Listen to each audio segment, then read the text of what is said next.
So, bro, I took all 24 movies, got your score and my score. I broke them down. You'll never guess which movie came out on top. What movie was it? It was...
Hey, what's up, everybody?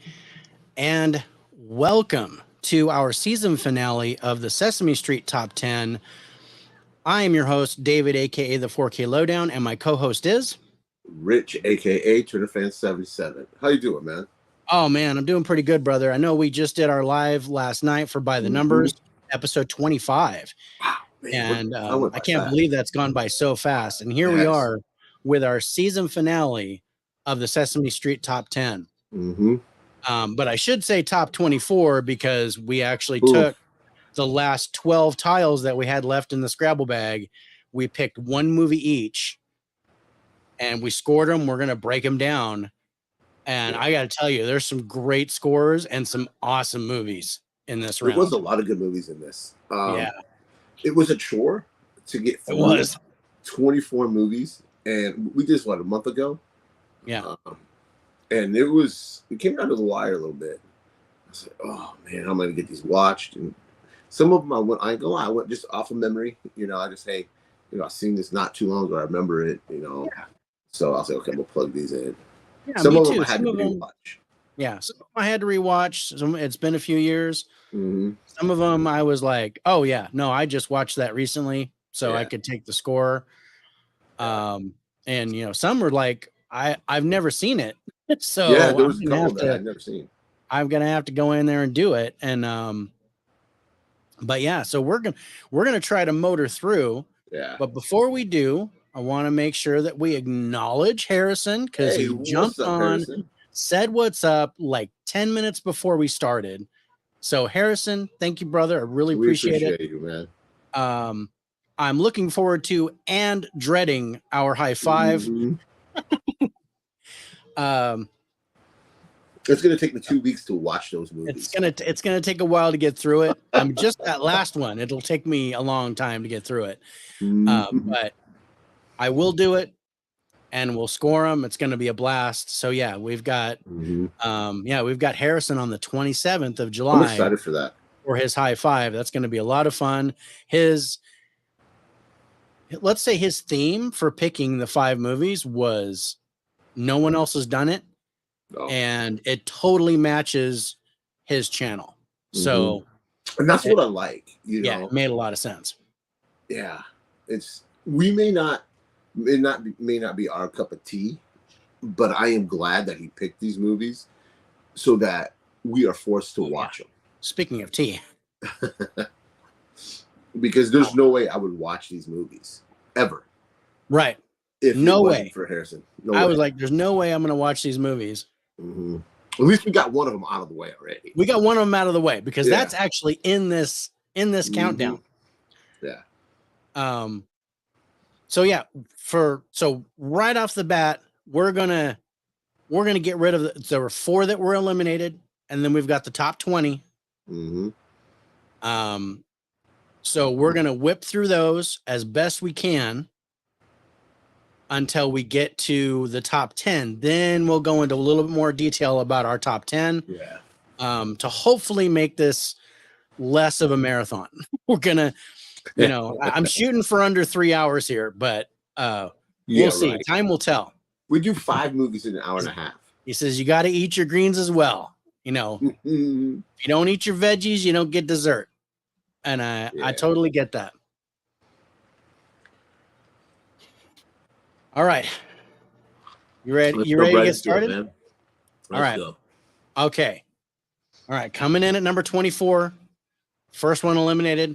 The lowest score. And the lowest score, but like a half a point.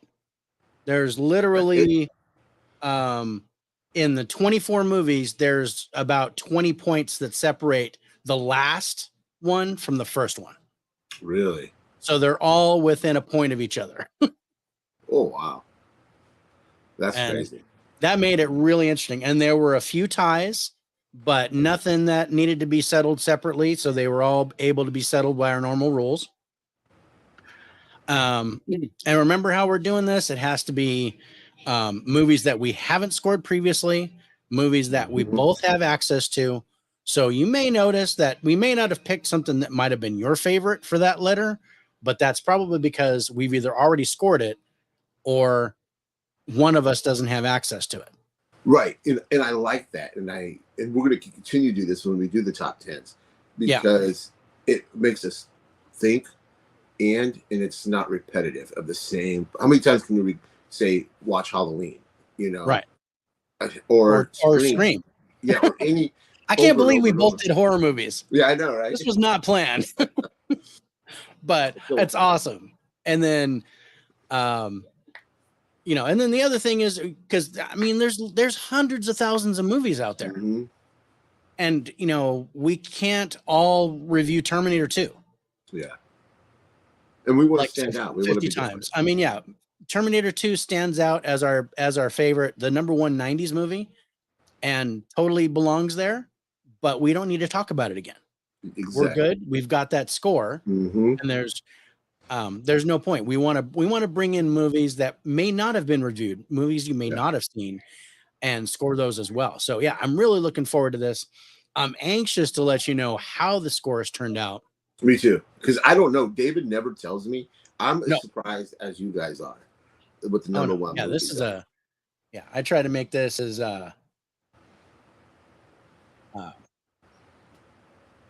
spoiler free. I don't want to say ambiguous, but I don't want to spoil it for you. I want you to be just as surprised and pleased. I do. I like that. Everybody in the audience would take the fun away if I knew. I think it would too. It'd be like learning the magician's secret before the trick happens, and you're like, I'm good. But all right. I don't want to say it, but I'm going to say it. Without further ado, we're gonna go with our lowest scored movie. What do you think it is? I am gonna go with either District 9 or Back to the Future. Interesting. Our lowest scored movie average between us, and the first one eliminated is Casablanca. Oh shit! I forgot about that one. Oh yeah, that was I would have picked this. Yeah, I totally forgot about this. Yeah, no offense, Harrison.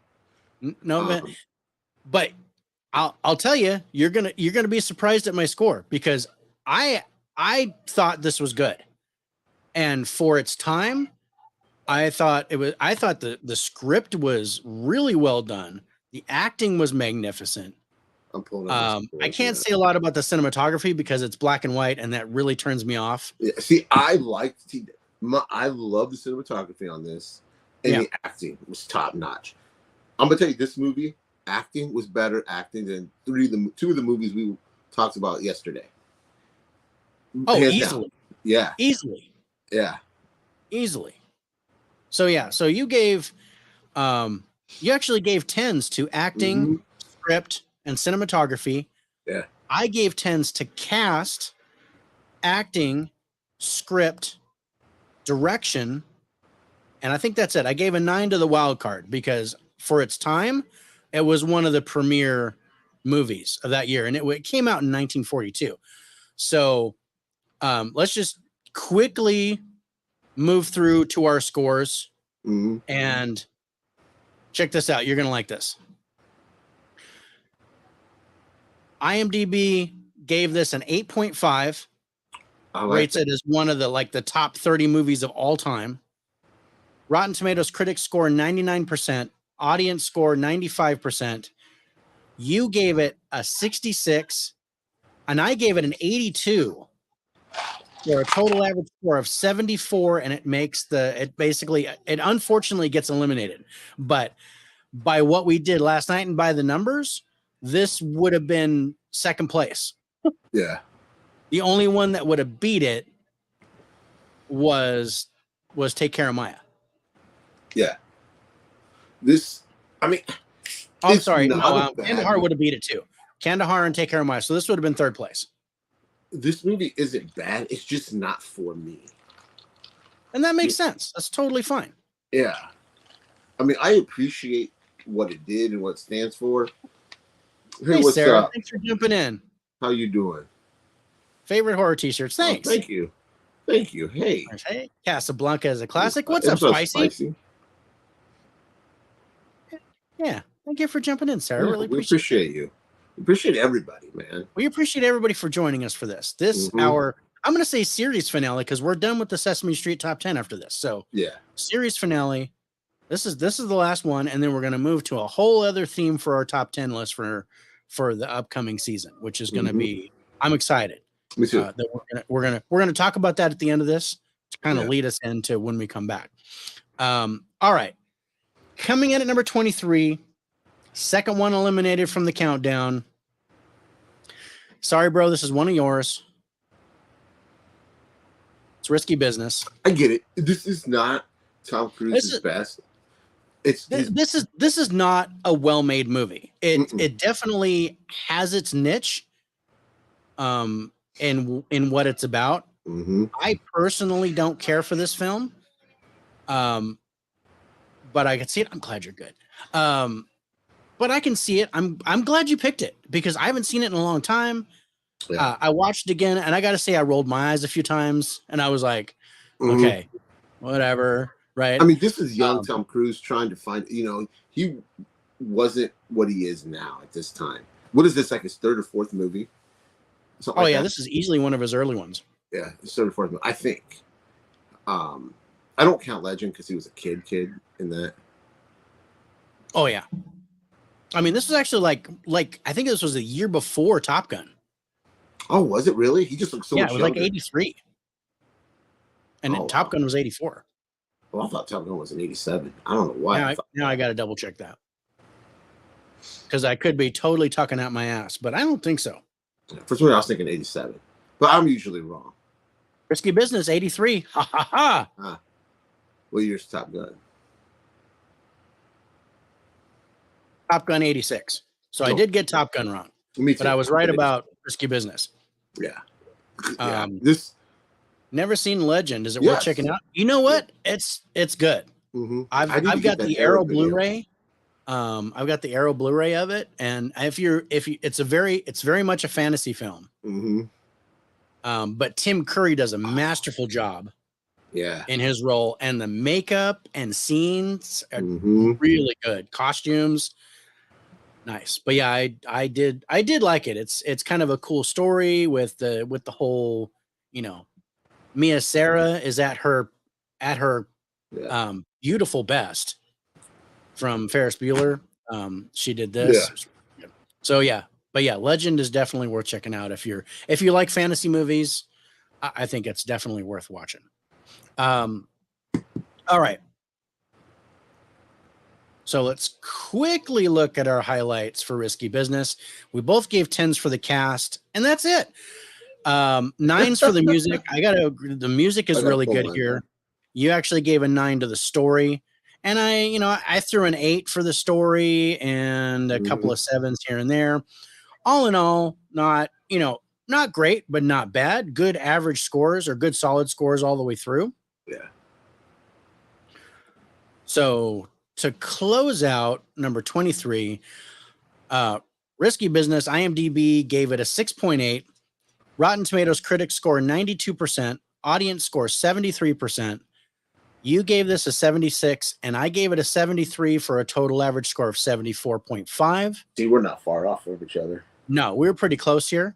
Yeah. And it takes our 23rd spot and gets kicked off the island. So we each got one eliminated. We each got one eliminated so far. All right. So now we're coming into number 22. I kind of knew this was going to go because I understand your personal feelings toward this actor, and I don't like him either, but this is a movie that I really loved, so I wanted to put it in, and I'm trying to find it. I don't remember. We watched so many movies. Like, yeah, there's 24 movies here. I'm just trying to, there it is. It is The Secret Life of Walter Mitty. Yeah. Taking the 22nd spot, and the next one to get eliminated. What was I? But I'm National glad Lampoon's Vacation, Evil Dead Rise, Cliffhanger, and Scream 5 Steelbooks, Avatar 4K, Plane, Pope's Exorcist, Renfield, Mario Brothers 4K. Yep, I got all of them except for National Lampoon's Vacation. I did not get that. But all the rest of them, yes. Risky Business. I heard that movie. I don't own it. Yeah. It's totally worth checking out. It's not.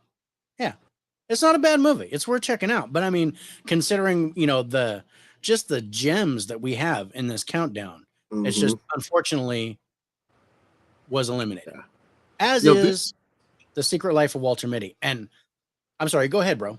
No, I'm glad you picked this because I hadn't seen it. Because I usually avoid Steve Carell movies.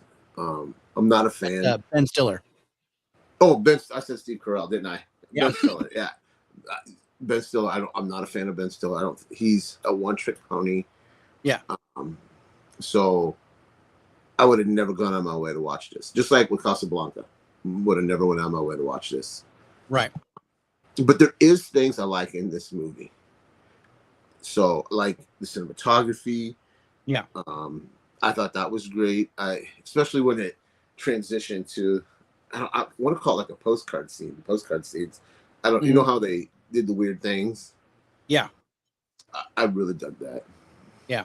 Yeah, that's one of our highlights. You gave the cinematography, and I did too, a 10. Mm-hmm. But I also threw 10s at the ending and the story. And of course a 9 for the script. I just think and we're both, of course, 10 for the cast because this is a good cast. This is a good cast. Yeah. You got Sean Penn, you got Kristen Wiig, you got and Kristen Wiig was dialed back, which I liked. She was, and that was great. Yes. I loved her. They were like, no, pull this back. And they pulled back Ben Stiller too. Yes. This was really close to the hip. It was not, they didn't get to ad-lib too much. It wasn't stupid. It felt very Forrest Gump to me in kind of the way that they did it, because he was going out and doing all these amazing things. Yeah. My only negative is Patton Oswalt. I didn't really care for his character in this, but at least fortunately most of it was on the phone. Yeah. Well, he was the Tinder guy. He was the eHarmony dude or whatever. Whatever he was. Yeah. But I did like it where he's like, you know what? Just go ahead and cancel it. I'm in the Himalayas. Just go ahead and cancel my profile. I'm good. I don't need to get a date. I've got it straightened out. But I like the growth of the character in this movie. So yeah, this is one of my this is absolutely my favorite of Ben Stiller, because I'm not a fan of his either. I like Dodgeball and I like Mystery Men, but they're stupid. And I know that, and I accept that. My 5-year-old brain goes, I want to watch that movie. So I do it. This one, I think, is intelligent. It's well thought out. The script is amazing. The cinematography is beautiful. So if you guys get a chance to watch this, this is absolutely worth a watch. I agree. My Longest Yard with Burnt Reynolds. I like that. Kino Lorber is coming. Very first Arrow box set is due. My dad's 78th birthday. We're going to see a new Mission Impossible in theaters. That's awesome. That's awesome. I can't wait. I'm excited. Happy birthday. Yeah, happy birthday to your dad. 78. Wow. Ah, happy birthday. I'm almost there. So we're like, I don't even buy green bananas. I'm just like, I'm really close. But anyway, let's go to the for sure numbers on Secret Life of Walter Mitty. IMDb gave it a good score. You did. IMDb gave this a 7.3.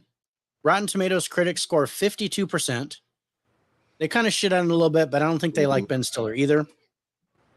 Audience score 71%. You gave this a 70, and I gave it an 87. Total average score 78.5. And it's eliminated at 22. So that's 2 for me, 1 for you. All right, coming down to the last one, eliminated from the countdown at 21. And you were kind of tickling around it, so I think you knew it was coming. As soon as I run into it, I passed it. I know I passed it. It is District 9. I like this movie. I hate Zoolander. I hate Zoolander too. I can't stand that movie. I really won't watch anything with Ben Stiller. Thank you.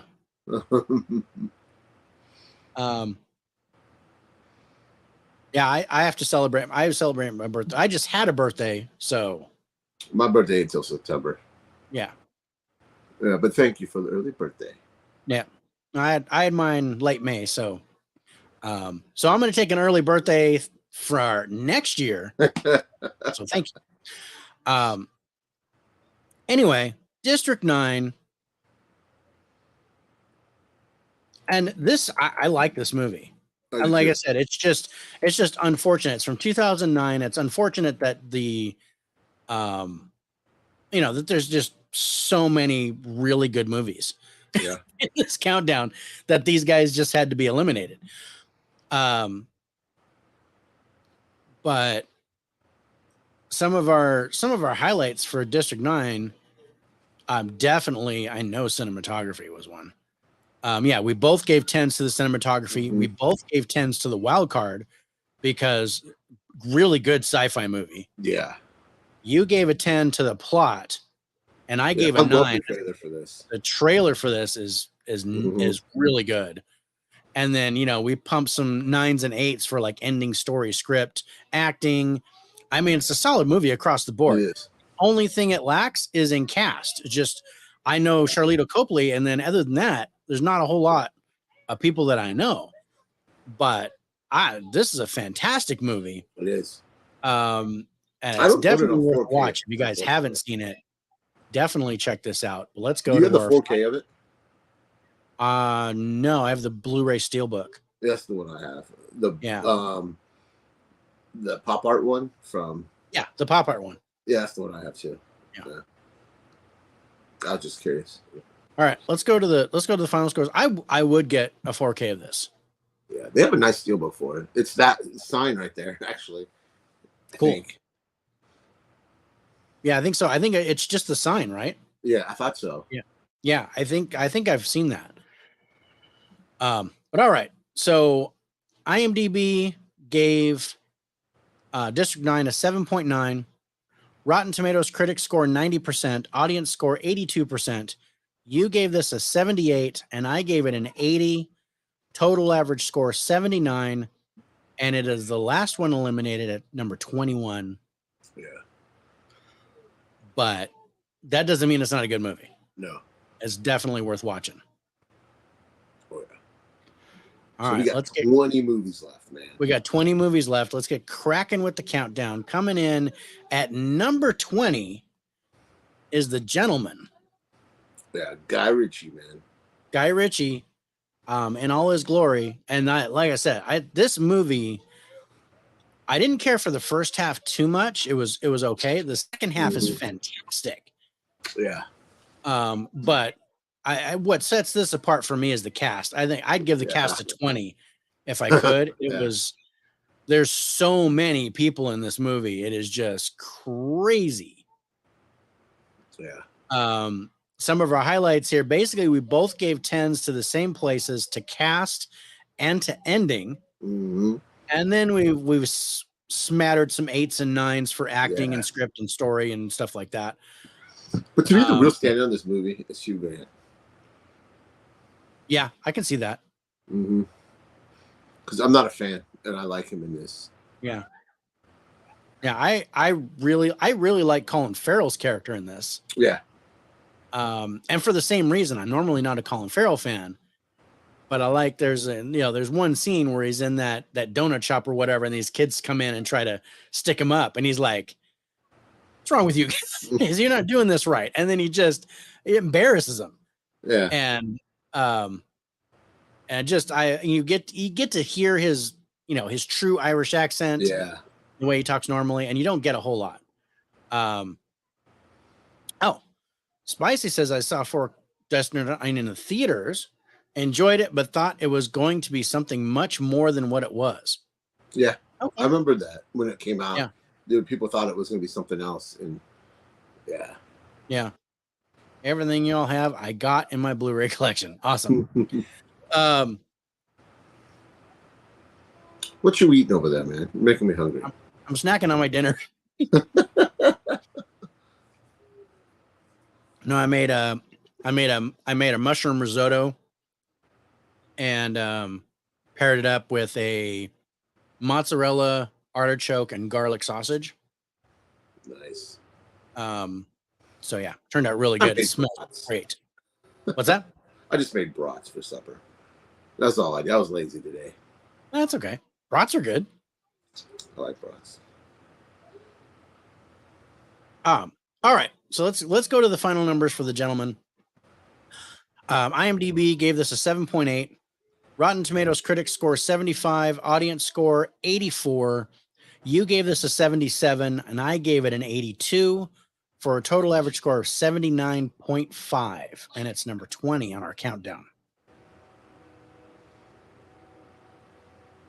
I like this. The second movie now that I picked, you scored higher than I did. I did.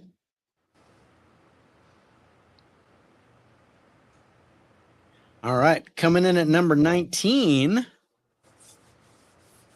is Wanted. Yeah. I remember when I won't say I loved the comic, but I liked the comic. And this really wasn't nothing like the comic. No, it wasn't anything like the comic. Mm-hmm. Because I watched the movie and then I was like, I've got to go read the comic. Yeah. So I went and read the comic and I'm like, that's not even, I don't even understand. So I never finished the comic. I was just like, I'm good. I'm not going to buy it. I went and like kindled the first little bit of it. And I was like, no, that's not right. Mm-hmm. But I really like this movie. Fun movie. It's a fun, mm-hmm. I'm gonna call it a 4-color universe movie. I mean, basically, this is a superhero movie. This is not bullets don't curve unless you're Lee Harvey Oswald. Bullets don't curve. And I like that. That the way they did this, it was hilarious. I'm gonna throw the gun like that, and it's gonna make the bullet curve. So yeah, totally unbelievable. But James McAvoy, Angelina Jolie, he's good in this. Morgan Freeman, a very young Chris Pratt. Oh yeah, that's right. But he gets hit with the keyboard's priceless. He gets hit with the keyboard, and it says "F you" on when it comes out, which is really funny if you watch it when it's edited, because it just says "F you" and then a bunch of blank ones, which is really funny. No, I've never seen the edited version.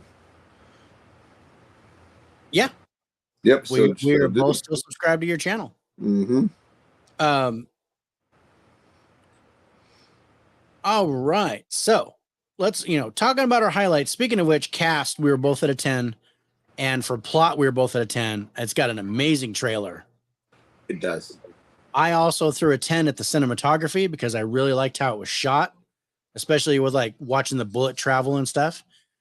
And then I gave a 9 to the wild card. I'm calling it basically an action fantasy, and there's definitely a lot of action in it. So yeah, I like this. Yeah, it's fun. It was a really is. fun watch, as ridiculous as it is. Yeah, they just released this in 4K, didn't they? Yeah, and I bought it. I did get the 4K of this when it came out. How's it look? It's fun. It's good. I didn't get the sound I wanted, but the visuals are nice. See, I don't own this on. I only own it on digital, I think. So I think I might have to hunt that down for the right price. Maybe, yeah. I think for the right price, under 20, I think this is worth grabbing. Yeah. On 4K. All right, let's look at the final scores for our number 19 movie. IMDb gave this a 6.7. Rotten Tomatoes critic score 71%, audience score 69%. You gave this a 79 and I gave it an 82 for a total average score of 80.5. That's a great score. It is. And that's number 19. That just barely made the countdown. Yeah. So we're only going up from here. Let's move on to number 18. Our number 18 movie is The Mist. I like this movie a lot. Oh, me too. And it's 18. It's 18. Yeah, it's 18. It's from 2007.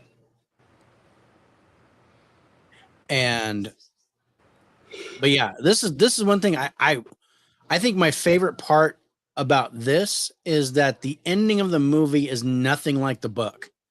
So if you've ever read the Stephen King book of The Mist, you will not be spoiled by the ending of the movie because the ending of the movie is completely different. Oh, is it really? Yeah. Oh, yeah. What's the ending of the book? Well, I don't want to spoil that, but let's just say it's pretty much the opposite of what happens in the movie. It's just kind of like the army shows up, like that whole thing in the car that pretty much doesn't happen. Oh. And it's just, Okay. This movie, Thomas Jane is great in this. Yeah. I liked Marcia Gay Harden in this as that holy roller lady. Mm-hmm. But yes. So our highlights on it, you and I both gave 10s to the cast and the ending. Fantastic. And we both gave 9s to the story. We both gave 8s to direction, 8s to the plot. And it totally makes a lot of sense. Yeah. At our number 18 movie, IMDb gave this a 7.1. Rotten Tomatoes critic score 72%, audience score 65%. You and I both gave this an 81. That's awesome. So The Mist, number 18 with an 81, still really good. Yeah. Just about any other top 10 list, this probably would have been in the top 10 easy. Yeah. Maybe even top 5. All right. Not to be outdone, we're moving right along to number 17. Our number 17 movie is Fire in the Sky. Fantastic story. Real life story. True story. It is. It's definitely based in fact. Believe in aliens or not. This happened. The movie is from 1993. And I absolutely believe. Me too. And in aliens, I had my own UFO experience. But this is a great movie. Mm-hmm. It's intense, and this is one that I rewatched because I was like, oh, it's been a while. Yeah, me too. And I recently got the Blu-ray. And I can't remember if it's Kino or if it's Scream Factory. I think it's Scream Factory. But I think it was Scream Factory. So I plugged that into my player, and there's this one piece when they first find him at that gas station or whatever, and his wife tries to touch him, and he just screams. That was just blood curdling. And I was like, oh man, I forgot that. That was just so like heart-wrenching. Like he was just so afraid. Can you imagine? At just Have you read it or listened to his interview? I listened to an interview because the movie, what happened to him, and the end of the movie, what they show isn't what happened to him. No. He thinks that when he got hit by that light was an accident, and he thinks that they took him to help to heal him. Or something around that. If I'm remembering the interview right, he thinks why they took him. Yeah. Like they were getting ready to take off and they heard him, the whole light and knocking him back. They were like, oh shit. Yeah. So yeah, I think yeah, that is what he said in the interview, and what it is in the book is that, you know, they took him up not to do experiments on him and shit, but to actually try to fix him. But it was so frightening that when he got back, he was like, he didn't know what anything was. And it really messed him up. Our brains can't comprehend, because, you know, we live in a world where if you can't see it, it's not real. If there's no handproof, you know, if you can't physically touch this phone, we could say phones are real, but you don't see one, then it's not real. You know what I mean? Yeah. So it's hard for people to grasp this stuff, anything that's outside of quote unquote science. Yeah. But this is a fantastic movie. It is. It's so good. So some of our highlights, of course, we both gave this a 10 because you got Henry Thomas, you've got Robert Patrick in this. DB Sweeney is amazing. We both gave 10s to the story because, again, this is fantastic and it's based on a true story. You also gave a 10 to the plot, which, yeah, the trailer's good. I gave it an 8. But you also threw 9s at like ending and wild card and cinematography and all that. And I think, yeah, this is a fantastic film for 1993. This is amazingly done. It really is.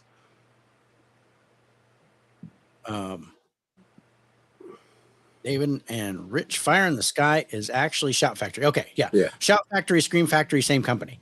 Yeah. But yes, I know I've got it. I can just turn right around and go. It's right there.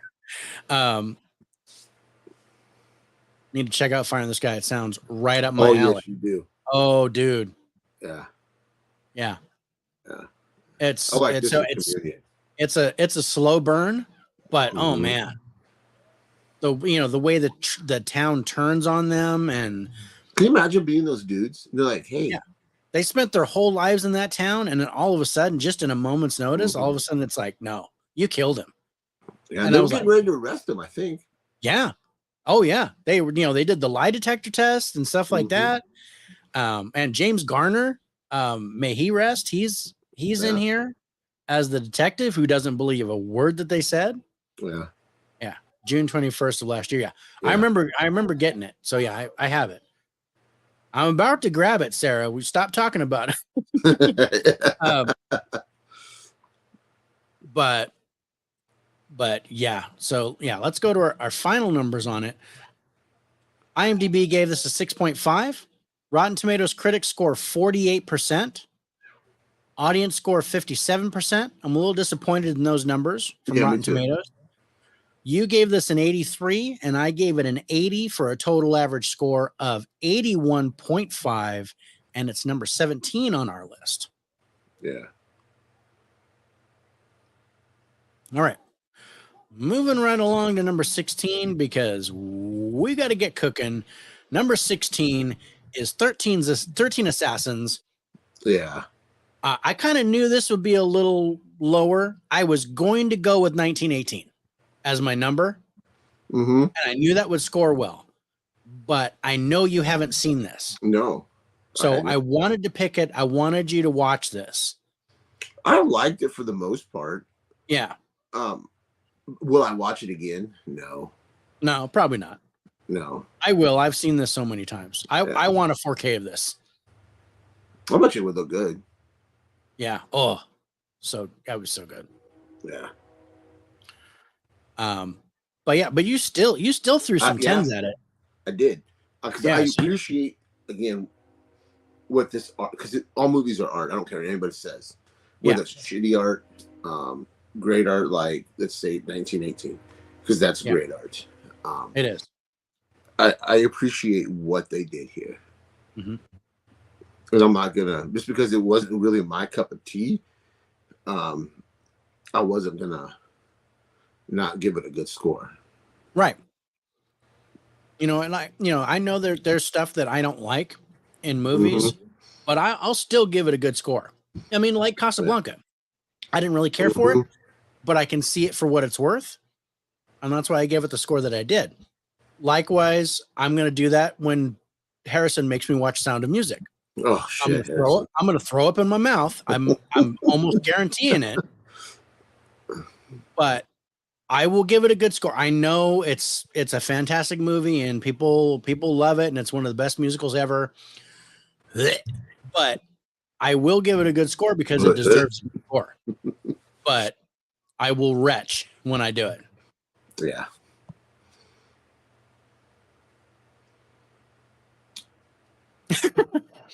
What art is Zoolander? Okay, that is art that starts with an F.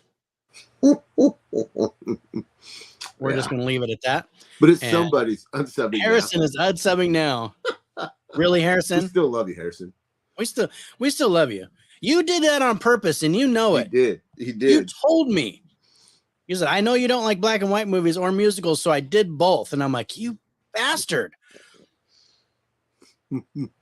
So don't even tell me you're unsubbing me. You're making me do it. You should pay me. But yeah, so let's take a look. Our highlights for 13 Assassins. You gave 10s to the story, the cinematography, and the wild card. And I gave 10s to the acting, plot, ending, story, cinematography, and wild card. I think there's the whole end scene, that 45-minute long scene. That whole big last fight, that was just epic. Yeah. So good. And that's why it got a 10. Yeah. In my book. So well shot. It was just amazing. Of course I did. Your suffering is my delight. My wife said the same thing to me this morning. But yeah, let's take a look at our final numbers for 13 Assassins. IMDb gave this a 7.5. Rotten Tomatoes critics score 95%. Audience score 88%.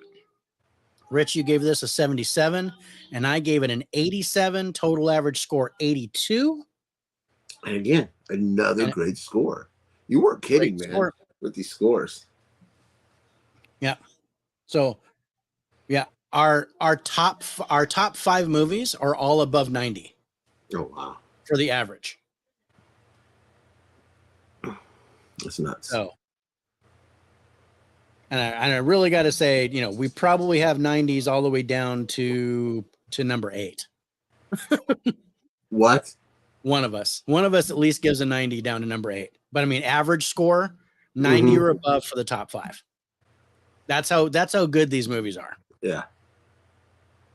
All right, let's move on to, and this actually tied with another movie. 13 Assassins tied with another movie, but this movie actually takes the number 15 spot because it has the highest low score, and that is Final Destination. Because 13 Assassins, we were 10 points different. So it goes by your 77 versus the lowest score. This was your pick, right? What's that? Yeah, this was my pick. This was your pick. This was my F pick. Yeah. Because I really I wanted to put the first one in here. And because I know we talked about the second one in a previous show, but we'd never done any of the other ones. Yeah. So I wanted to get the first one in. And this is another one I rewatched, and it was fun. I enjoyed it. I love the intricacies of death as a bad guy. Yeah.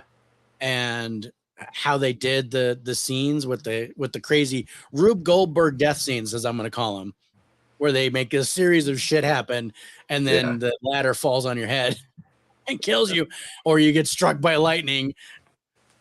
I think I'm going to show this for an episode of What Am I Watching, Dad, to Malia. Oh, that'd be interesting. I'd be down to see that. I think I'm going to save that for Halloweenish. Yeah, save it for October. That'd be a good October one. Yeah, no, that'd be fun. I'd like to see her reaction to that. I watched all those episodes, bro. That's a great show. I appreciate it. She was tickled that you noticed her hair. I noticed her hair. Dude, that's the first thing I noticed. I was like, hey, Aaliyah got her hair done. But yeah. But I dig this. This is a unique, like I said, a unique killer. This isn't like a Jason or Freddy or something like that. But this is something that became a franchise. They did pretty really good. Fast. And it did really well. And I think there might even be another one coming. I don't know for sure. I think there's another one coming. Do we need the Final Destination movies in 4K? Yes. I'm going to say yes. I don't know. I might have to disagree with you. I would love a box set. Well, a box set would be nice. I would love a box set. I would do a 4K box set of all of them. I wouldn't buy them individually, but I'd do a 4K box set. Yeah. Dave's a yes. I'm a no. I don't need it in 4K. Yeah. I mean, for a good price, there's what? 6? 5 or 6? Yeah. And yeah, I think that would make a really good box set. But yeah, I'd be down for it. Might not be an opening day buy, but when it's on sale, kind of buy. Yeah. A Prime Day buy. That's Prime Day buy, which, July 11th, you guys, 11th and 12th, Prime Day. Hopefully, got some good movie deals. That's some good movie deals. Now Amazon needs to give me money, but they won't. Right? I still end up giving them money. I don't understand. Right. All right, so Final Destination, I believe, if I remember correctly, it's from 2000. Yeah. I was right. I've seen this in theater. Oh yeah, I didn't. I waited till it came out on physical and watched it. But I was like, oh man, I would love to see this in the theater. But yeah, it was kind of like the first Scream movie. I didn't see the first Scream movie in the theater either. Oh, I did. I waited till it came out on physical, and then I was like, damn it, I wish I'd have seen that in the theater. But horror movies are really difficult for me to go see on myself because it's just, and none of my kids like horror movies. My wife doesn't like horror movies. So it's really, there's nobody that'll watch me. So, but some of our highlights, you gave 10s to cast, plot, and story. And I gave 10s to plot, ending, story, and wild card. I gave a 9 to the cast. But I mean, look at all the 10s that we gave it, and it's number 15. That's crazy, right? Yeah. This is so weird. Let's look at the final scores. IMDb gave this a 6.7. Rotten Tomatoes critic score shit on this, but it's a horror movie. I get it. I'm not surprised. I'm not surprised unless it's Scream or something like that. They're going to shit on these movies. But the critics score 36%, audience score 68%. You gave this an 81, and I gave it an 83, and that's why it's number 15 on our countdown, because we were closer together. Yeah.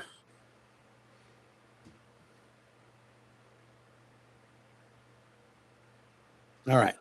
So for our next two, at 14 and 13 are both tied as well. But they were really easy to determine, and I got to find number 14. There it is. At number 14 is A Star is Born. I really love this movie a lot. I loved the beginning and the end of this, but I don't really care for the middle. And it has to do with the drug use and the stuff like that. I have a problem with that. That's just my personal feeling for it. but the ending is just devastating. Mm-hmm. Yeah. But it's good. Will I see? I did not rewatch this. I watched it once. I'm good. I watched it not too long ago again. I will not watch it again. So, but I think I watched it in the last year and a half. I think Lady Gaga and Bradley Cooper are fucking fantastic in this.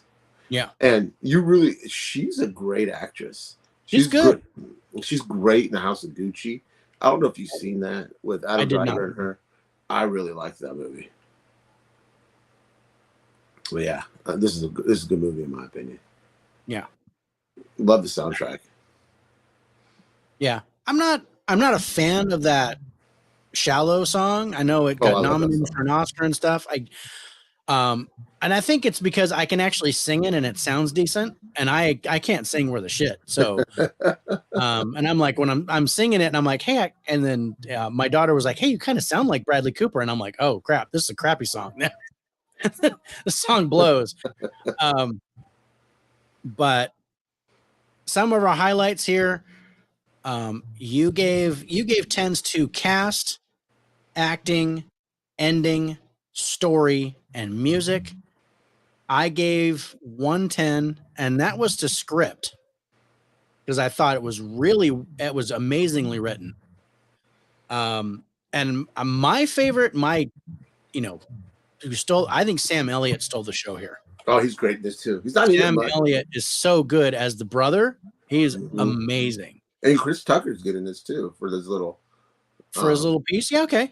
I like Chris Tucker in Air. I was really surprised. I did too. I didn't realize that was him. I was like, oh shit, that's Chris Tucker. Yeah. Yeah. Yeah, that was good. But let's take a look at our final numbers. This is your first 90, bro. Yeah. IMDb gave this a 7.6. Rotten Tomatoes critics score 90%. Audience score 80%. You gave this a 91, and I gave it a 78. Total average score 84.5, and it takes the number 14 spot. And that is why our number 13 spot actually wins the tie, because, like I said, we're closer together. And our number 13 movie is The Arrival. And man, I love this movie. When you picked this, I was like, oh yeah. This is a good movie. It's a good movie. Mm-hmm. This is a great pick. And it's surprising if you haven't seen it, definitely watch it, because the end is not what you would expect. Yeah. It's not linear storytelling.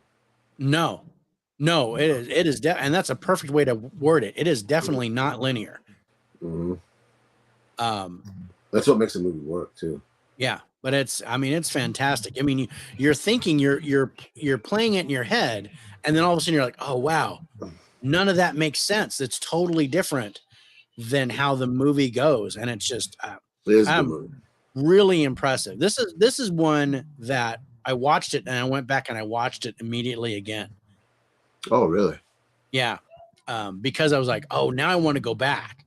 Kind of like, Book of Eli, when you get that epic twist where you're like, oh man, I want to go back and see the beginning parts now, because all this stuff, it just answers all the questions that I had when I was confused in the beginning of the story.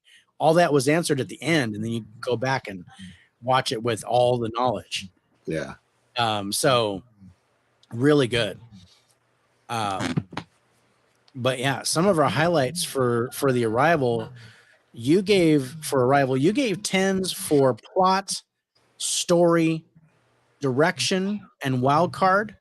And I gave 110 for cinematography, but 9s for cast, acting, script, direction, and wild card. So we're all over the place with this. It's really high numbers. Going to our final count. This is a great movie. Yeah. IMDb gave this a 7.9. Rotten Tomatoes critics score 94%. Audience score 82%. You give this an 87, and I gave it an 82. Total average score 84.5, and that is why it's number 13. Mm-hmm. Because I gave this one an 82 and gave the last one a 78. So because of that tiebreaker, otherwise both fantastic movies. Yeah. Really well done. All right. 12. I mean, we're what? 55 We're less minutes than an hour in. Yeah. I think we're doing okay. Yeah, we are. Yeah. Yeah. Spicy Arrival is really good. All right. Number 12 on our countdown is from 1968. Stanley Kubrick's 2001 A Space Odyssey. This was your number pick. Mm-hmm. And I'm glad you picked this. It's been a while since I've seen it. This looks fantastic in 4K. I do not have the 4K of this, but now man. I want it. Get it. It was fantastic in 4K. Yeah. But yeah. And I think my only thing was it's about 2.5 hours long, but it feels like longer. It does. It really does. It does drag. It feels like quite a 3.5 hour movie. Yeah. But oh man, is it fantastic? It is so good.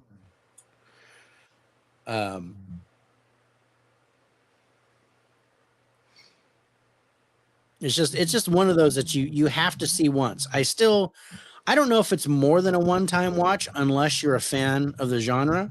Mm-hmm. But it's definitely this is one thing that you kind of like a bucket list. If you're going to watch a movie once, this is one that you probably you need to watch. I think I've watched it twice in the last 3 years. Yeah. For 1968, the special effects, the cinematography is just amazing. Yeah. So good. Yeah, they really are. Yeah, some of our highlights on it. You gave 10s to the plot, story, cinematography, direction, and wild card. I gave 10s to the cinematography and wild card, and then threw 9s at the direction and music. We were both at 9 for the script. We were both at 9 for the acting, and unfortunately, both at a 4 for cast because it was before we were both born, and I didn't recognize anybody. Yeah, in the movie. Once the Stargate sequence scene happens, it gets really weird for me. It's visually stunning, but I'm not a huge fan of the ambiguous ending. Right? Mm-hmm. I have a problem with that too. Me too, a little bit. And I think that's why I threw a 7 at the ending because I was like, yeah, I want a little bit more closure out of it. And this is one where I was like, okay, this is where Kubrick actually showed his intelligence. And I mean, this dude has an IQ higher than Einstein's was. How old was he when you directed this? Boy, that's a good question. I don't. Who's old? He was 40 when he directed this. Oh, really? I thought he was older than that. Yeah. No, he was born in 1928, and this was 1968, so he was 40. Oh yeah. My math. It's right on. If you guys get a chance, it's on Max right now. So if you guys don't have it, it's worth seeing on Max. Check it out. I agree though with Harrison. It does get weird. Mm-hmm. But I think that's because, Kubrick there's so much going on in his head. You could see Interstellar in this. The Interstellar has a lot of this in it. Dave takes a bite. Try to do that while you talk. I was going to call you out. I'm just fucking. No, it's totally fine. I mean, it's all cold now, but it still tastes great. See, I think this would be I haven't done it. I'm just pop up my head. Just watch this and then pop in Interstellar right afterwards. That'd be interesting. I agree. Music is phenomenal. Who would have thought classical music mixed with spaceships would work together, right? I love that the opening. Well, it's got that epic dun dun dun dun. That whole thing. That was great. I love the opening sequence with the apes. Yeah. Or the cave, whatever they were. Yeah, the Planet of the Apes with the whole. Yeah. But dude, that's so good. And I mean, if you think about this and how many movies that followed this really used this model for their movies, including Interstellar. Interstellar was very Kubrick. Oh, you see this fingerprints all over. Yeah, fingerprints in sci-fi movies from here on out.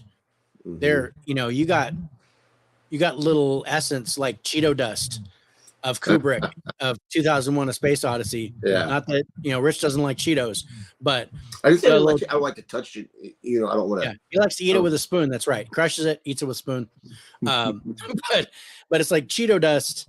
You get okay. This is it's kind of like the boilerplate or the beginnings, the foundation for what sci-fi movies are today. This is kind of how it got started. This is the secret sauce. And this is also I think it's this movie alone that they, those people that think the moon landing was faked and that Kubrick did it was because of what he did for this movie. Yeah. Because, dude, this came out in 1968 and the moon landing was 1969. Right. So, go figure. But yeah, let's go to the full numbers for this. Close this out at number 12. IMDb gave this an 8.3. Rotten Tomatoes critics score 92%, audience score 89%. Rich, you gave this an 88, and I gave it an 83. Total average score 85.5. And that takes number 12. Wow. 12, guys. 12. Number 12. And here we are coming into number 11.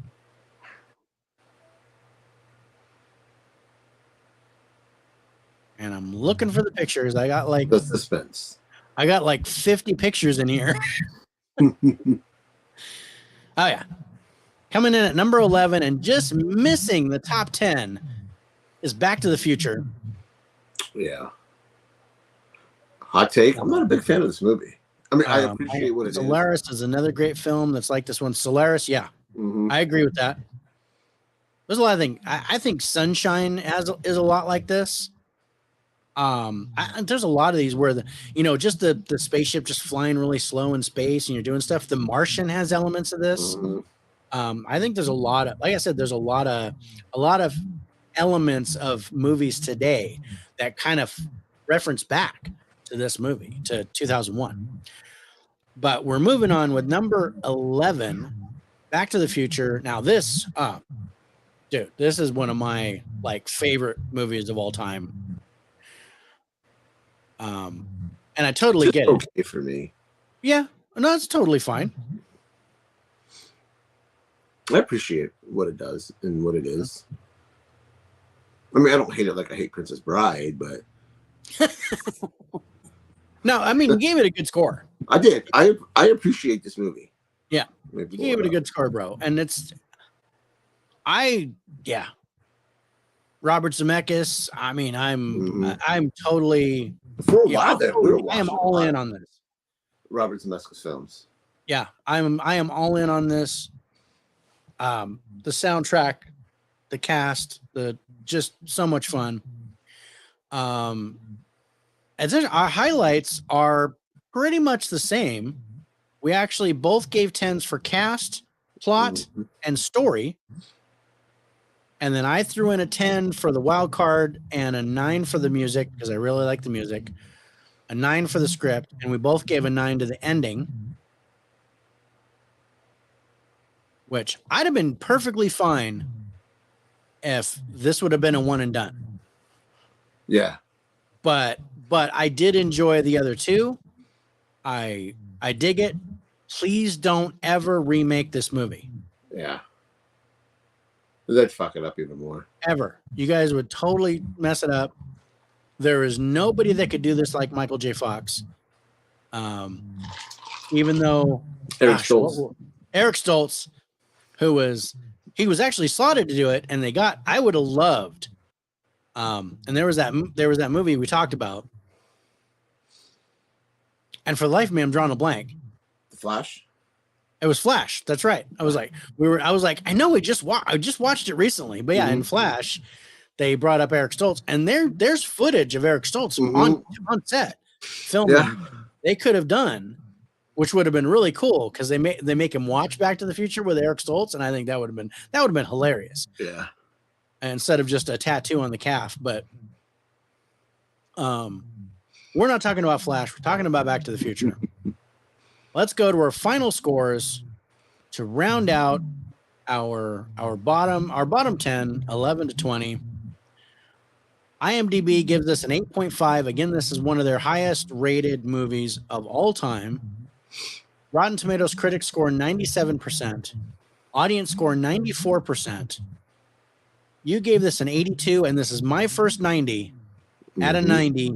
Total average score 86. It takes number 11 and just misses the top 10. And 86 misses the top 10. Right? Yeah. And this would have been top 3 easy on any of our other top 10 lists. Yeah. It's weird to me 30 years ago is 1993 and 30 years from now is 2053 and 100 years is 1923. Time goes quick. It does. It does. Especially I feel like I was born in 1923. So Harrison, you're still young. You are. You're a baby, dude. But he's got an old soul. He does. To be able to like these movies and stuff that he does, he's an old soul. All right. Here we are, brother. We're an hour in. I think we've done pretty good. We're in our top 10. I didn't think it would be this quick. I did. I was trying to motor through and knock these out, and I think we did a good job here. Yeah. So, coming in at number 10, which I think is equally a surprise, but I did love this movie. Our number 10 movie is The Accountant. Yeah, I really like this movie. This was your pick. This was my pick. This was my A pick. And, man, yeah, I love it. I was really surprised. Me too. By how much I like this movie. I thought it was just going to be another Ben Affleck action movie. And there are layers to it. Anna Kendrick is amazing in this. She is.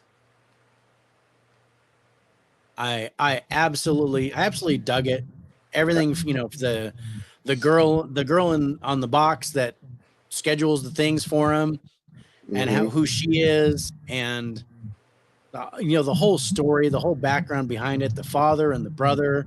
And I like that he's autistic. Yeah. Yeah. I didn't see that coming, Yeah. And considering what he does, it makes total sense, which is why he's so good with numbers. Because it just comes to him naturally, and so good with guns and with fighting because his dad forced it on him. He just did it, and he had to do it automatically. Man, this is a fantastic movie. It really is.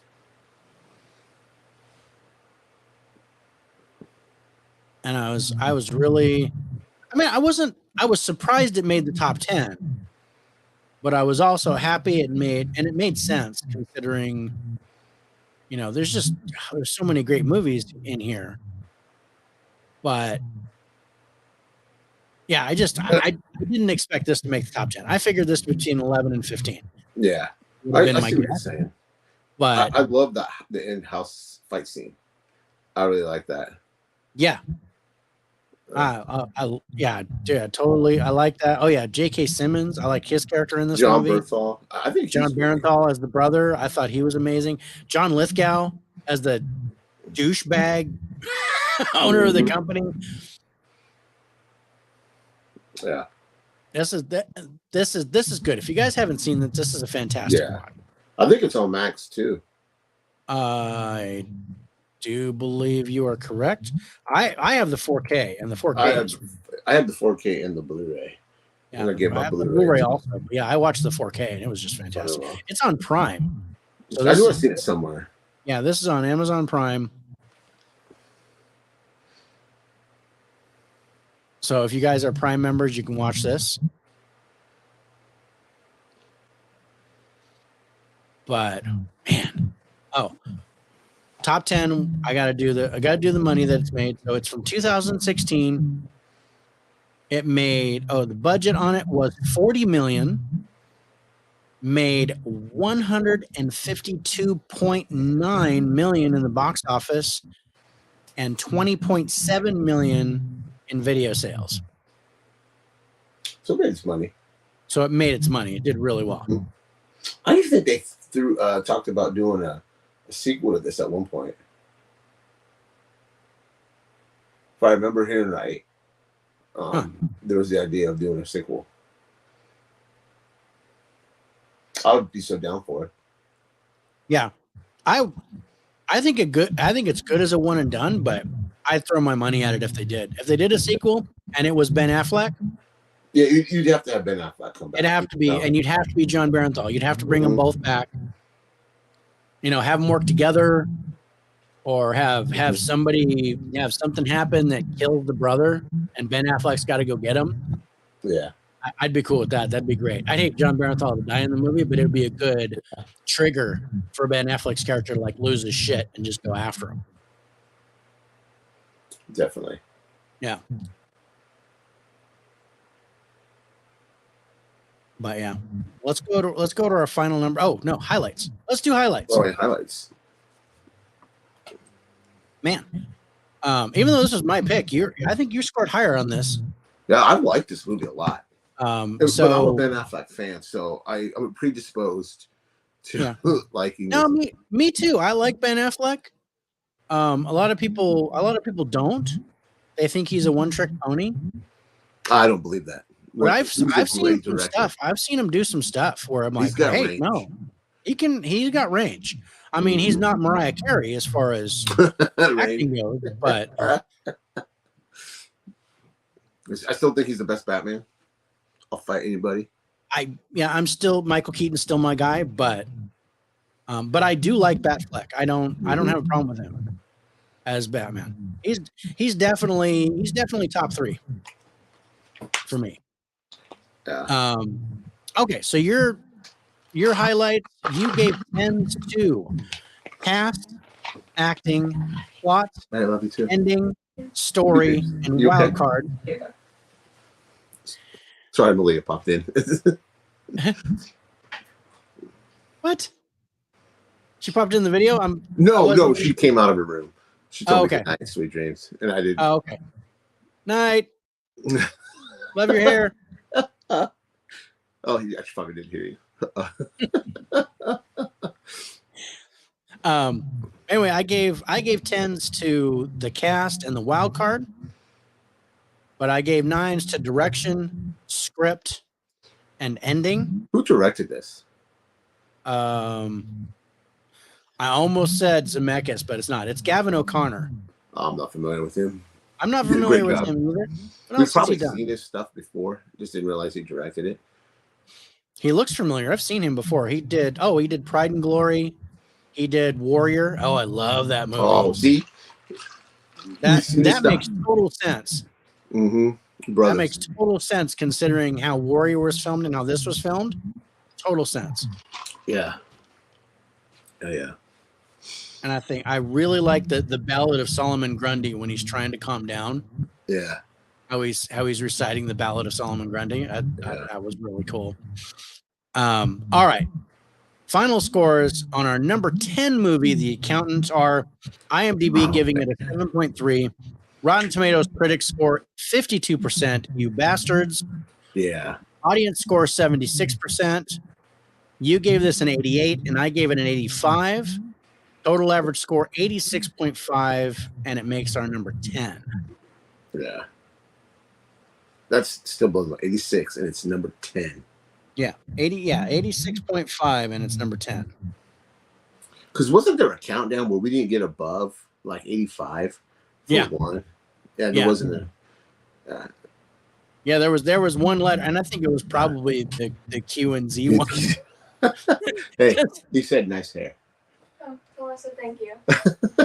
I heard that. Good night, sweetie. I love you. That's so funny. We need to do a live together. I know. I try to get her to one night to come on just to pop in to say hi. Yeah, I don't know that. That's live. I'll mess up, and it's out there for the world to see. Dude, we're one take. We always mess up. We do. But I have me and my daughter, and then you and your daughter, and we kind of do like a father-daughter top 10 cool. list. Father-daughter top 10. That's a great idea. That is. Oh, that'd be great. Or we could do like a what are we watching, Dad, top 10. Yeah, we'll be kind of the same movie. It's kind of the same thing. But if we're each drafting 6, your daughter picks 3 movies, you pick 3 movies, and I do the same thing. And then we all score them and put them together. Yeah, that'd be great. Now I got to talk her into it. That would be fun. That'd be fun.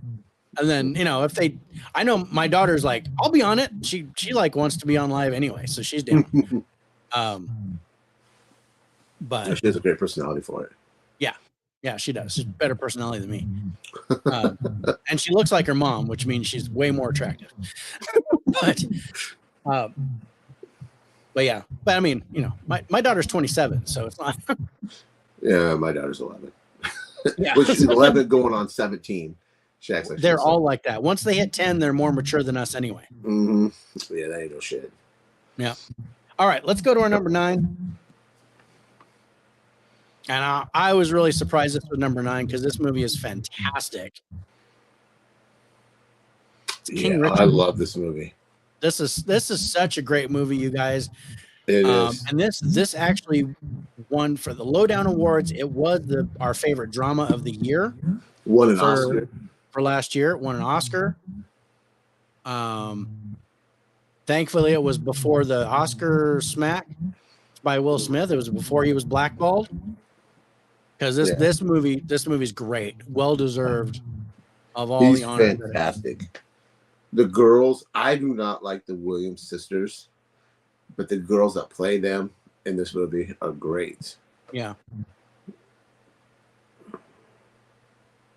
This is a well acted movie, up and down. It is a great story. Mm-hmm. His whole he takes on the mannerisms of their dad. So well. No, yeah, he is on point. He is on point with this, and his tone delivery, the delivery of the lines, freaking good. Yeah, absolutely. Yeah. So yeah, and he won Best Actor for this.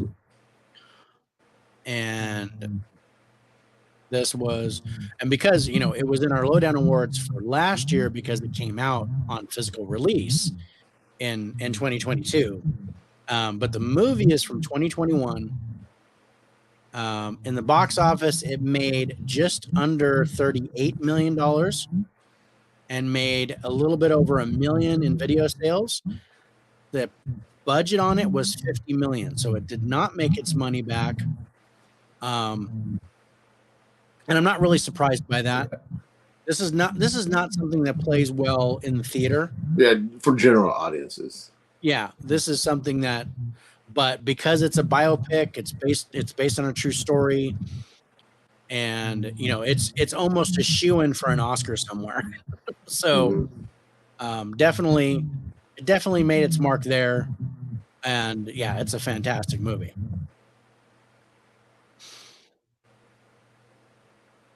So yeah, I'm glad you picked this, bro. I had to. There was no way I wasn't going to pick this movie. Yeah, I would have. If you didn't, I probably would have picked it. Some of our highlights on this: you gave 10s to the cast, acting, ending, direction, and wild card, and you gave 9s to story and script. I gave 10s to the acting, story, and script, and gave 9s to the ending and wild card. So we're really right there score-wise. But yeah, it's on Max right now, you guys. So if you don't have it, it's worth going. It's worth going and watching. Oh, even if you're not a fan of the Williams sisters, because I like tennis, but I don't care to watch it. I'd rather just play it. But it's fantastically written. It's really well done. This is definitely. I think this is a must own if you're a fan of film. I think this needs to be in your collection. Definitely worth having. Absolutely agree. The only thing that disappointed me when I bought this, there was no slipcover. I would have loved to have that as the slipcover. Yep. I think mine has a slipcover. Not the 4K don't. No, I didn't get the 4K. I have the Blu-ray. Yeah. The 4K didn't get a slipcover. No. I have the Blu-ray, and I think it's got a slip. Yeah. But yeah, let's take a look at our final numbers for King Richard. At our number 9 spot, IMDb gives us a 7.5. Rotten Tomatoes critics score 90%. Audience score 98%. You gave this an 88, and I gave it an 86. Total average score of 87. And it takes our number 9 spot. Yeah. 87. I just still blows my mind. You weren't lying with the scores. I'm not lying, bro. I'm telling you. So let's get into our number 8 movie. Speaking of which, and this, excuse me. I'm sorry. Yeah, no, number 8. I was right. I was like, no, King Richard is number 8. But no, it was 9. Where are you? There it is. Number 8 is Collateral. Got another Tom Cruise movie on the. Yeah. Anytime I can get a Tom Cruise movie on, I'm going to. Yeah. I recently bought the 4K of this, but I hadn't seen it yet. So this was great to rewatch. You haven't seen this before? Oh, I've seen it. Oh, okay. I've seen it, but I only have the DVD. I've never seen it in 4K. DVD too. But yeah, so I watched the 4K of this, and the 4K is great. Mm-hmm. But oh man, this movie is so good. Yeah. Tom Cruise, if you ever think Tom Cruise is a one-trick pony, watch this movie. Yeah. He's like, I'll show you something different. He is so different in this. I mean, he is and not Impossible Tom Cruise. He's not Top Gun Tom Cruise. He is a totally different animal here. I'm going to call him sociopath Tom Cruise. Yeah. Because just the way he helps that dude in a way. Yeah. Oh no, he helped Jamie Foxx, but I thought Jamie Foxx did a great job here too. I'm not a Jamie Foxx fan. Me neither. But I loved him in this. Yes. Their contrast was so good. Mm-hmm. This is Michael Mann, right? It says it right there. Never mind, Michael Mann. Yeah, Michael Mann. Yeah, I love the way the shot. Speaking of the 4K, it had a nice film grain to it. Yeah. Pull up my. Yeah, I like this a lot. This is a movie that Tom Cruise that doesn't get talked about a whole lot. Yeah. No, it doesn't. There's always Mission Impossible, Top Guns. Exactly. And this was a one and done, which I think is great. Yeah. But this is a fantastic movie. It's from 2004. Had a budget of $60 million. Made $217.6 million in the box office.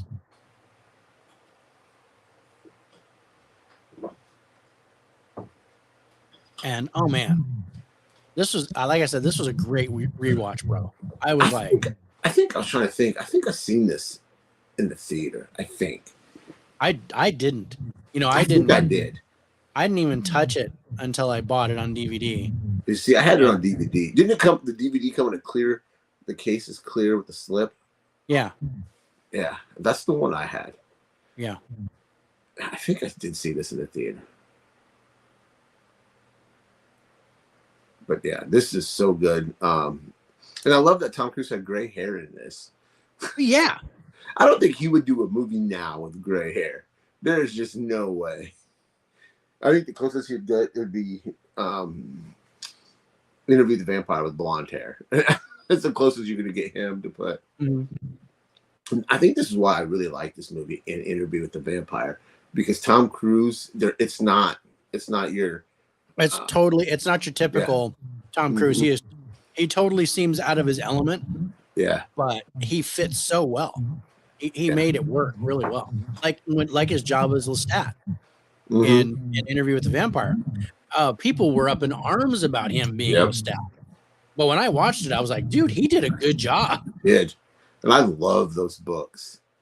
Oh yeah, Anne Rice books, and may she rest. She passed away recently, but yeah, the vampire. Yeah, I would love. I know Queen of the Damned was kind of a groaner. I still Tim like the Townsend music in that. sucked. Yeah, Stuart Townsend's a Townsend. I said Tim. Yeah, he's 10 pounds of shit in a 5-pound bag, but you know, and Aaliyah, may she rest. She's a beautiful girl. She was not a very good actress, but she was about to hit big. They were going to put her in the Matrix movies. Yeah. Before she died. I don't know if she would have hit big if she stayed acting, because I don't know. I mean, but just she because was, you're in a movie doesn't mean she was going to take Jada Pinkett Smith's role in the Matrix movies. She was supposed to do that. Oh, she was. Yeah, and I think she would have blown up from that.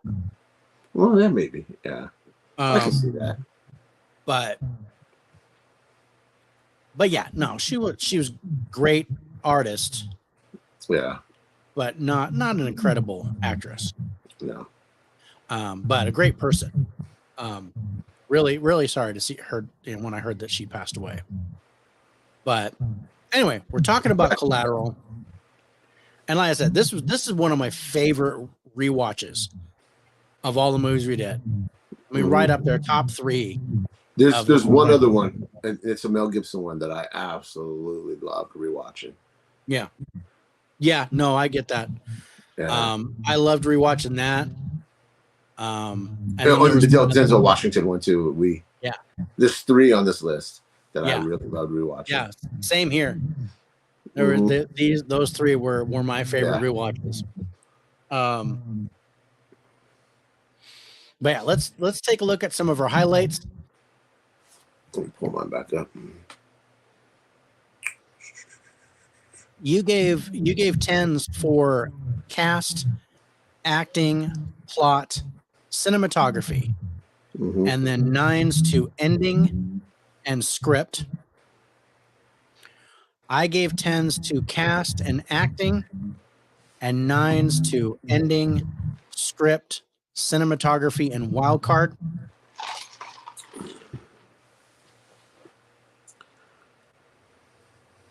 We're pretty close in score. So let's take a look at the final counts. For Collateral, taking the number 8 spot, IMDb gave this a 7.5. Rotten Tomato Critics score 86%. Audience score 84%. Your second 90, you gave this a 90. I gave it an 87. Total average score 88.5. And it's number 8.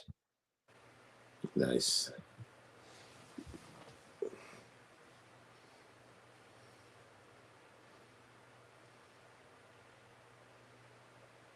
Okay. Number 7 is Deadpool.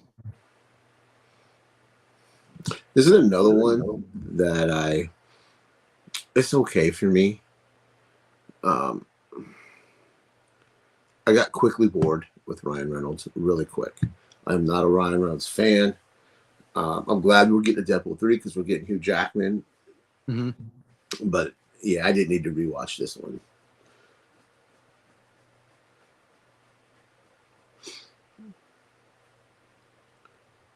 What's your thoughts? This is one of my favorite comic book movies of all time. I absolutely love this movie. Ryan Reynolds is the one-trick pony, but he is Deadpool, and this is what X-Men Origins Wolverine should have been for Deadpool. What it did in that movie was garbage, and I know that's why Ryan Reynolds wanted to do this. But I loved everything about this movie, and the only reason why it wasn't my favorite comic book movie of that year is because it came out the same year as Logan. Mm-hmm. And Logan was too good. Out of the water. Yeah. Logan was too good. I mean, I was pretty close in the score, but Logan was way too. Yeah. I mean, I gave this a few 10s. Yeah, you did. Yeah, you did. But everybody else loved this too. So it's from 2016, had a budget of $58 million, made $782 million in the box office, and $110 million in video sales. So I mean, dude. Yeah. It made bank. And Deadpool 3, if they do it right, it's gonna make $1 billion. Oh, it's gonna make $1 billion. It's gonna make $1 billion. Yeah, this is Deadpool 3 is $1 billion movie. Yeah. Unless word of mouth gets out after that first weekend. Yeah, unless they shit the bed, and opening weekend people throw a fit about it. Mm-hmm. Yeah, that's going to be the only thing that's going to kill it. But I think they have so much going for it. You have that Hugh Jackman chemistry with Ryan Reynolds. Yeah, I'm excited to see this. Me too.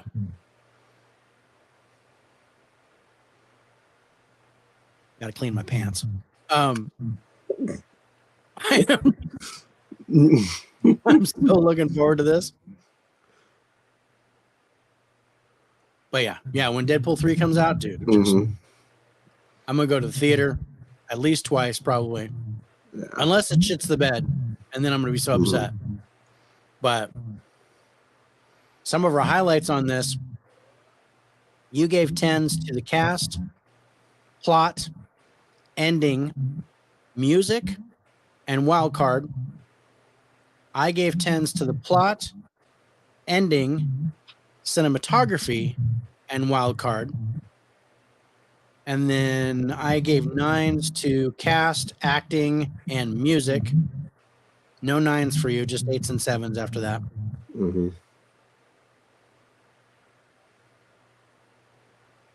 But let's look at the final numbers. This is our number 7 movie, bro. IMDb gives us an 8.9. Rotten Tomatoes critics score 85%, audience score 90%. You gave it an 87, and I gave it a 91. This is my second 90. Total average score 89. 89, and it's number 7. It's not even top 5. That blows my mind. We'll probably never the movies have we have in here like this. Phenomenal. This would have easily been number 1 in any of our top 10 lists. Yeah, I'm loving this list, bro. Me too. So, not to be outdone, let's go on to number 6. Before we get into our top 5, our number 6 movie is Baby Driver. Oh, I love this movie. I was hoping this was going to make the top 5. Fantastic. Oh, I love this movie. This movie is so good. This is my favorite Edgar Wright movie. I like this more than Shaun of the Dead. This movie is fantastic. I love it. Nice. I mean, I don't agree with Shaun of the Dead. Shaun of the Dead's kind of got a special place for me, but I think this is definitely number 2. And not meaning that it's shitty, but this is such a great movie. Well, I mean, the cast is amazing. I know, say what you want about Kevin Spacey. Yeah, he's an amazing actor. As a person, he's a piece of shit. Yes, but he's coming back. He's got a new movie coming out. Okay, well, good. Yeah, I'm glad, but and I'm not an Ansel Elgort fan. I like him in certain things. He as a person though, he seems really stuck up. He does. But I hear he can sing like crazy. Although I hope I never see West Side Story. Oh man, I want. We'll get to that. But I loved Lily James in this. I thought she was fantastic. She's so good. She seems so sweet. Yeah, she is such a sweetie in this movie, and I'm not a John Hamm fan, but I liked his character in Me this, too. and I like Jamie Foxx in this. I think this kind of really it does such a good job. It does. And Spicy's back on the scene. That Yeah. first scene is great. That first scene is amazing in Baby Driver, and that sets the stage for the whole movie. It does. And you just hope that the rest of the movie lives up to it, and it does. Yeah. Because there are times where you get like this first scene, you're like, oh man, that first scene is epic, and then the rest of the scene just blows. The rest of the movie just sucks, and then you're disappointed. Yeah, so much fun. Music, All the music's fantastic. All the music, the stunts are fantastic. Mm-hmm. And I love the Michael Myers said, every time I see that shit, it makes me crack up. Yeah. I'm in my B's. I just started my B section of my collection, and I can't wait to watch this again. I'm excited because I love this movie. I only have the 4K of it, the regular 4K release. I didn't get either one of the steel books. I wish I would have. Yeah. I know I have the steelbook. I think I have the 4K steelbook. I think they did two of them. They did two steelbooks. They have a yellow one, and then they have, I think it's a pink one. I think I have one that's like this with the pink. Yeah. Find it. Oh.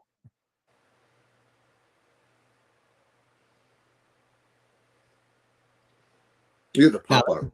This is my Blu-ray steelbook. Okay. Yeah, that's the one I'm thinking. That's the pop out one, and then they did a yellow one. Yeah. Yeah. Yeah. So good. The disc art is awesome. It looks like a little record. Mm-hmm. It says and all it you looks need great is in 1 4K. track. But yeah, it's fantastic in 4K. Yeah. But yeah, if you guys get a chance to see this, it's on FX now, which I think is free. Yeah. So, spoiler alert.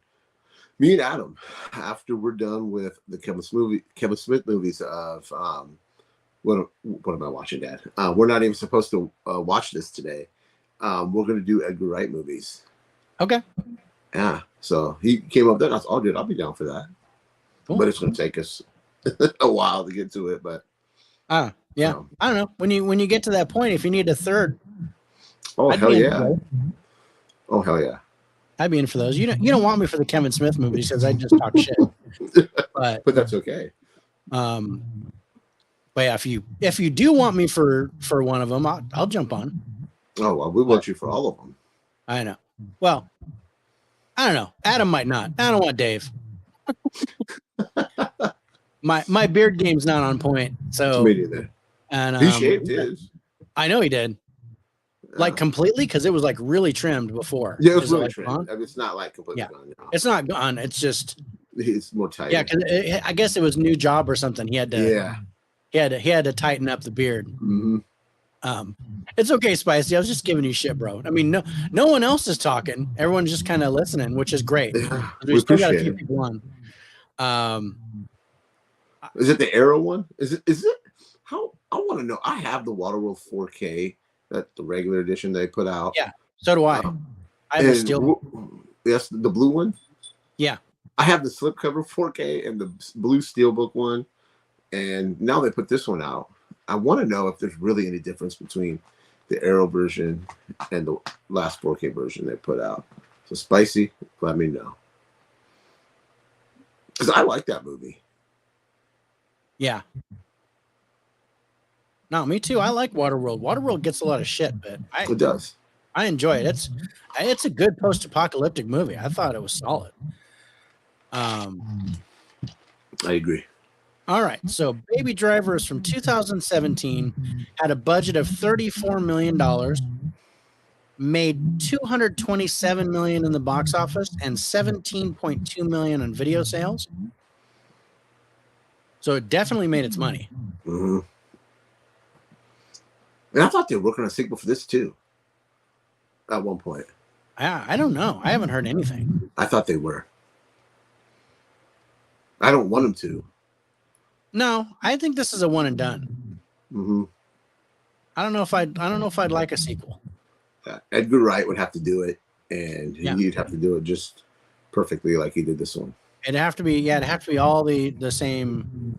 You know, have to be Ansel and Lily James. That's the only ones that are alive. Anybody that survived would have to be in the second movie. Mm-hmm. But let's talk about the highlights. You gave 10s to the cast, ending, story, and music. You gave 9s to the acting, plot, script, direction, and wild card. So nothing below a 9 for you. I love this movie. Yeah. I gave 10s to the plot and the music, gave 9s to the cast, the ending, and the wild card, and then the rest of them are 8s. But oh man, this was definitely a great rewatch. And this one, I was like, I just watched this recently, but I think I went and rewatched it anyway because I was like, dude, I've seen it so many times. I didn't go back and rewatch it, but no, because I knew it was coming up in my B's. So does your Waterworld have Dolby Vision? I don't know. I'd have to look. Yeah, I don't think so. I don't think mine does. I'd have to grab it. Yeah, I'd have to grab it and look. Yeah, and that may be the only difference. I think it's the same, to be honest. Okay. Did it come in the hard box? I'm happy with my 4K of Waterworld. I'd be curious if it came in those hard boxes. I love those Arrow hard boxes.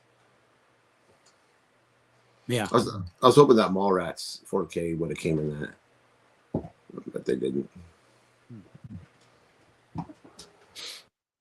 All right, let's look at our final scores for Baby Driver coming in at number 6.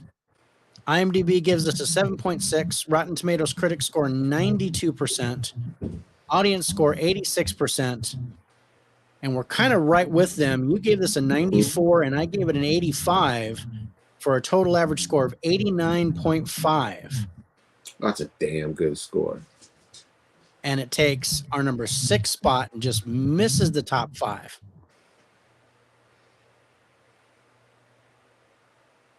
So I gotta say, our top 5 movies, bro. So good. I'm interested to see how they go down. You want to hazard a guess as to what number 5 is? Okay, let me look at my list here.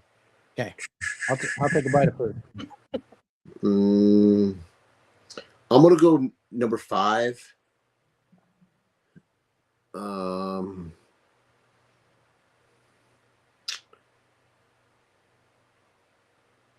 Rear Window.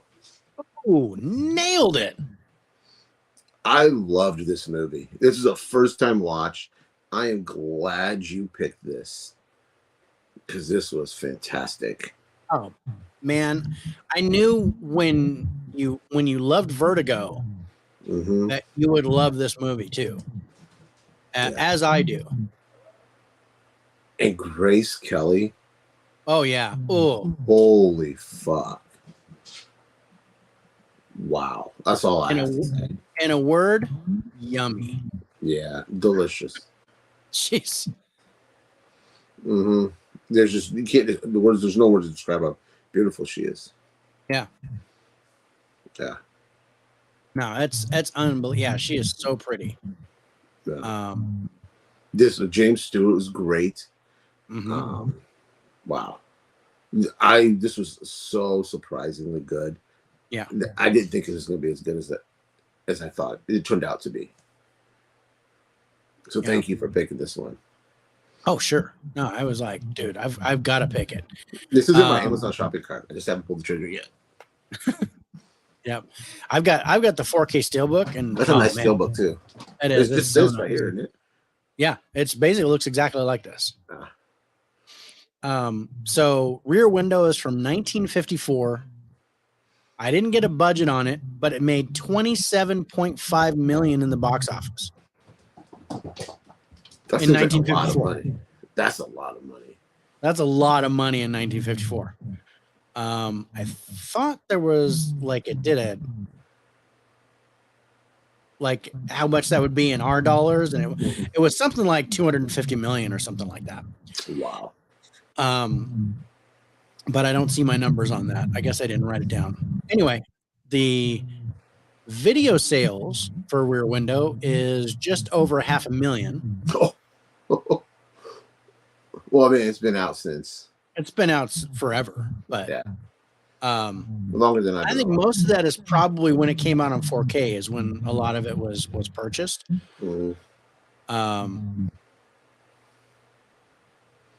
This movie on 4K looks so good. Oh man, so good. The Vudu stream of it looked fantastic. Yeah. You watched it off of my Vudu. And the Vudu is good. But yeah, oh man, just watching the 4K. So good. 4K streams. Yeah.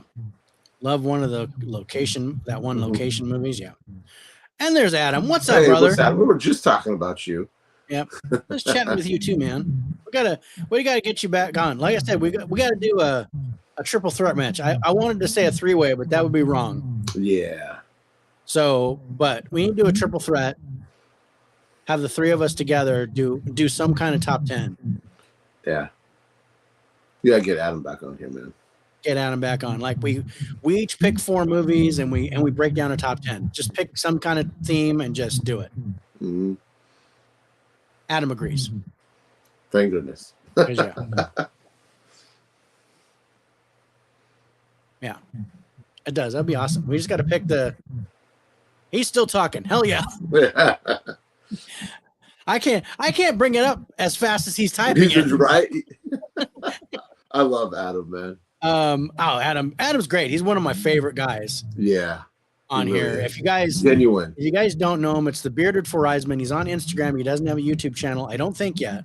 He still hasn't pulled the trigger on it. Mm-hmm. Yeah. And we do a show. Thanks, man. Breaking down Kevin Smith movies. We just finished episode 3 of we're not. I keep saying, but I'm not watching that. But what am I watching, Adam? We're not even supposed to watch this today. It's our series of breaking down Kevin Smith movies. We broke down Clerks, Mallrats, and then last week we broke down Chasing Amy. And we're going in chronological order. So our next one is going to be Dogma. And we're looking really forward to talking about that. I know that's one of Adam's favorites. Mm-hmm. It's not one of my favorites. I like it. That's one of my favorites. And that's saying a lot because I don't like Kevin Smith. I haven't seen it in 15 years, probably. So we haven't exactly got a date for it yet. It's probably been 10 for me. Yeah. Like I said, I've got that rare Blu-ray that everybody wants. I'm kicking myself for not picking up out of that because I'm not a big fan of the movie. Yeah. So I was like, no, I got 2 different versions of it on DVD. I don't need the Blu-ray. Fucking idiot. It's definitely my favorite. Can't wait to break that one down. I know. Mm-hmm. I'm totally down. That'd be awesome. That'd be one I'd like to. I wouldn't mind joining you guys for that. You're more than welcome to, man. You know that. I'll shoot the date out to you. Cool. That'll give me a chance to rewatch it. Yeah. Got one of those blues for sure. Yeah. Adam's probably got like 7 of them. Let's just be honest. Oh, he one of those blues. He's probably got 4 of those blues. Yeah. All of them still sealed. All of them sealed. He goes, oh yeah. Yeah. All right, let's get back to Rear Window. This it's a fantastic thriller. Oh God, it is. He wishes he had a sealed one. This is what suspense movies are supposed to be like. Mm-hmm. I mean, I literally was on the edge of my seat, like when she goes over to the, because I have no knowledge of this movie. I don't know how I avoided this. Like with Vertigo, I had no knowledge of it. No spoilers, no nothing. I went in this going, okay. And I'm literally sitting at the end of my bed because I was laying down watching. I sat up. I was like, what's this girl going to die? What's going to happen to her? I can't jerk off to her no more. She's going to die. Maybe a little, but. But this is, I was truly, it was suspenseful because you're like, oh shit, he's there. Yeah. What's up, Del? What's up, Del? Look at him coming in just in time for our top 5. Yeah. It's been a marathon, Del.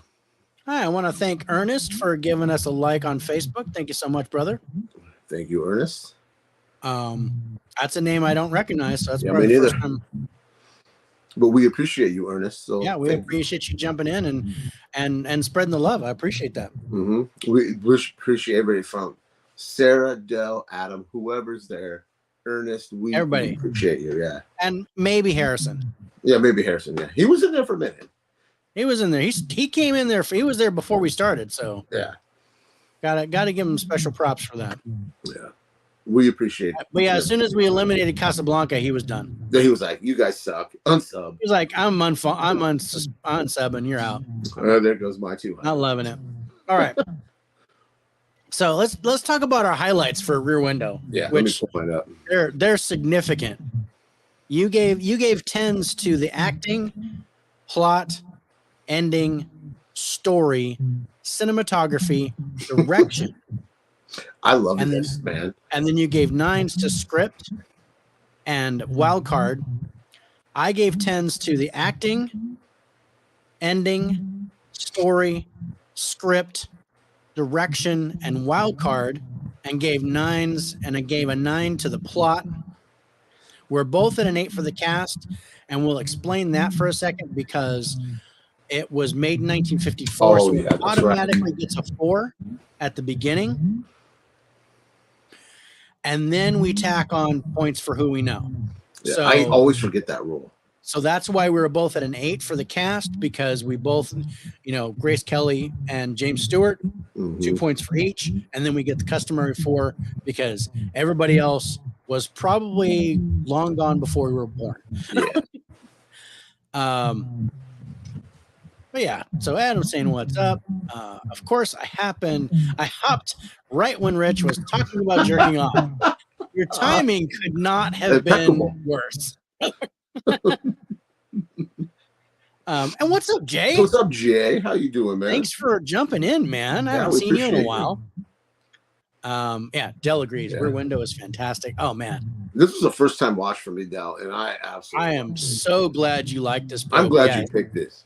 If and this you is were one of the reasons I love doing this show, because every now and then we'll pick a movie that I hadn't seen or he hadn't seen, and it ends up becoming a gem. And this is one of them.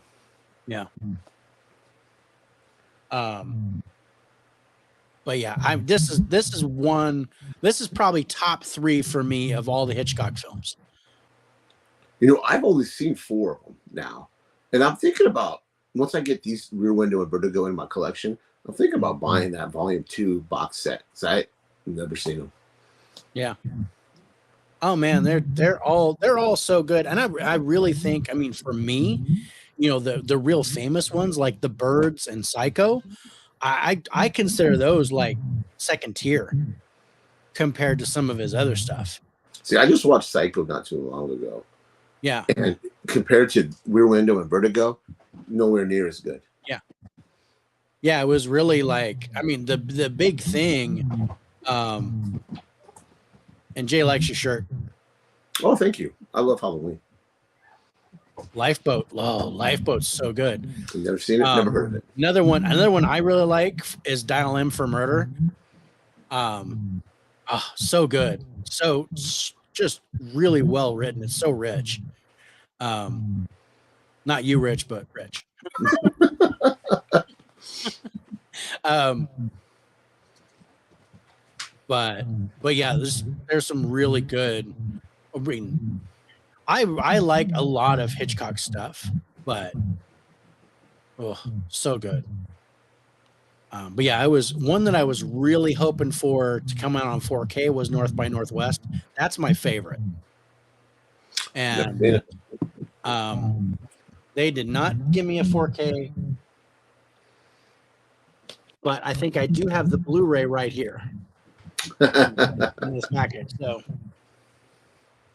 because Harrison and I are actually going to talk about North by Northwest in early August. Oh, I remember you saying that now. I forgot all about that. Yeah. I might have to hunt that down. You can put that on. Does that come with a digital? I don't think it's not coming with a digital. No, I don't think so. Yeah. But I think you can watch that free somewhere. Yeah. I wonder if it's in that second box set. I wouldn't doubt it. It's on Max right now. You can watch it on Max. I got spoiled with that 4K of Vertigo and oh man, and then the 4K of Rear Window, those are so good. Man, the 4Ks are so good on those. Yeah, the Birds is Vertigo is my favorite. Yeah, Vertigo. Like I said, these are top three: North by Northwest, Vertigo, and this one. These are my top three. It's hard to pick which one I like more, Vertigo or I could swap them depending on when I want. It's for the longest time, Vertigo was my favorite. But these three have always been my top three for Hitchcock movies. I can't wait. I can't wait to have these in my collection because I already have Birds. I have Psycho. I think 2 copies of Psycho. I have Birds and Psycho. Yeah, I got the 4K Steelbook of Psycho for $10. Yeah, I have that pink one that they did for pop art. I have the pink one too. The pink Blu-ray one, black one with the knife, which I like that better. That Steelbook better than the poster one that they put out. Yeah, I have the poster one, but I was like $10 and I get the 4K because I would. Oh, you can't beat that. I was like, no way, I can't beat that. I got to try it. I got to get that. All right, let's look at our final scores for our number 5 movie. Vertigo, amazing cinema. Yeah, the cinematography in Vertigo, so good. Yeah, I remember we actually gave Vertigo higher scores than this. Did we? I don't remember. Yeah. It's been a while. I think we did. Actually, I've got it. I know I've got it. We watched so many movies. I think I'm already up to 334 movies this year. Yeah. Okay. Well, you did. So you gave Vertigo a 93. Okay. And I gave Vertigo an 89. Well, let's take a look at our scores here for Rear Window. No, we're 91. IMDb, like I said, this is where the 90s are starting for both of us. IMDb gave this an 80.5 or 8.5. Sorry, I totally. Yeah. Rotten Tomatoes critics score 98%. Audience score 95%. You and I both gave this a 91. Wow. And it takes our number 5 spot. That blows my mind. Rich, your movie watching rate is insane. It's like we're gonna take a. What's up, Evan? Rear Window's a classic. Might be my top 5 of all time. No, you can't steal my line. No, Evan, you can't be stealing my line. It's in his top 5 of all time. It's in Rich's top 5 of all time too. Evan, I absolutely love this movie. It was fantastic. It was the first time watch. Oh man, but yeah, I knew I took a chance on Vertigo, and you love that so much. I'm like, dude, I've got to have you see Rear Window. Yeah. You've popped in my cherry on Alfred Hitchcock. I put the tip in with Psycho and Birds, but I went balls deep with Vertigo. Yeah, no, you didn't need any. You don't need any lube when you watch Vertigo and Rear Window. Yeah, it is moist and it's right there for you. What is Dial M for Murder and North by Northwest? What are those about? Well, North by Northwest. So it's Cary Grant, if I remember right. Yeah, Cary Grant and Eva Marie Saint. And I'll just read it. It says, for North by Northwest, a New York City advertising executive goes on the run after being mistaken for a government agent by a group of foreign spies and falls for a woman whose loyalties he begins to doubt. So, but in this movie, there is a chase scene where Cary Grant's character is being chased by a plane. And it's 1959, but it's one of those biplanes, and this biplane is swooping down and trying to get him. It's my favorite scene of all time. It is so well shot. It's so intense. You're just like, oh, shit. Oh, damn. Oh, sorry. Yeah, he says, don't let him discover. Sorry. It's just the plot. I mean, I can go watch the trailer, look it up on IMDb, but I'm looking forward to watching those. Rich watches so many. That's why his top 5 has 20 movies in it. Smart. There it is. Rope is my favorite. You know what? I have never seen Rope. I've never heard of it. That's one that I would love to see. I've never seen it, never heard of it. Pop cherries, lube, and jerking off. What even is the stream? It's Dave After Dark. It's Dave After Dark. And here comes the music. Here comes the red. The red, yeah.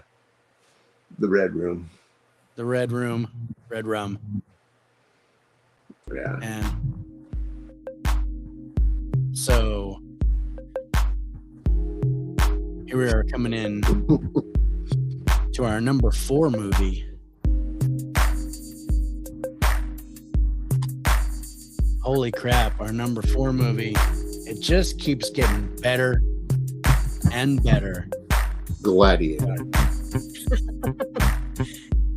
Right on the money. Right on the money. Yeah. Okay. Back to Blue. All right. I've seen this movie so many times. I did not need to rewatch this. Yeah. I ended up buying volume 2 of the Alfred Hitchcock collection. Rope is awesome. And yeah. Jay, I'm looking to buy. Oh, Lord, here we go. Yeah. Buy me dinner first. That's right. I still have some left, but okay. Yeah. Don't you dare. What can I say about Gladiator? I mean, yeah. I mean, I think any other countdown, this would be number 1. Oh, easy. Mm-hmm. And there wouldn't have been any doubt. Yeah. Ridley Scott. I can't believe they're doing a second one. I think that's so stupid. Yeah, but yeah, with who? Yeah, they can't even call it Gladiator. I mean, they can't even call it Gladiator. Yeah. It doesn't make any sense. Because everyone's dead. I don't know. Yeah, I don't. This was one. This should be a one and done. I am not. I am not even playing. This is not something you should repeat. The only thing I would do with this is I would do a prequel, but Russell Crowe cannot get in shape for this. Well, he's too old. He's too old. He can't do it. Yeah. Gladiator is great. Russell Crowe is great, but this movie has not helped. What you mean? Held up. Okay, has not held up for me. As America. There we go. As American Gangster. Okay. Okay. I was like, I had to put this together, Evan. I was like, you kind of lost me there for a second, but I'm caught up. I get it. I do like American Gangster. Hey, guess what? I've never seen that. You never seen American Gangster? Well, that's something you probably should watch. I'm just, I wouldn't pick that. If I were to do a top 10 list, I probably wouldn't have even thought of American Gangster. It's good. I like it. But Is that I with wouldn't. Denzel Washington? I wouldn't pick that as one of my favorites. Yeah, no, I agree, Jay. I don't think he'll be in it. Sorry, my enter button is just clicking before I'm done. I know, right? It just seemed like you were like halfway through the sentence and you're like, enter. And I'm like, okay, you're going to need to finish that. Could you imagine Fat Crow suiting up and climbing back in the arena? We are who are about to die from diabetes. Salute you. But yeah, I don't know what they're doing. And don't be alone. I've got diabetes too, so don't even worry about it.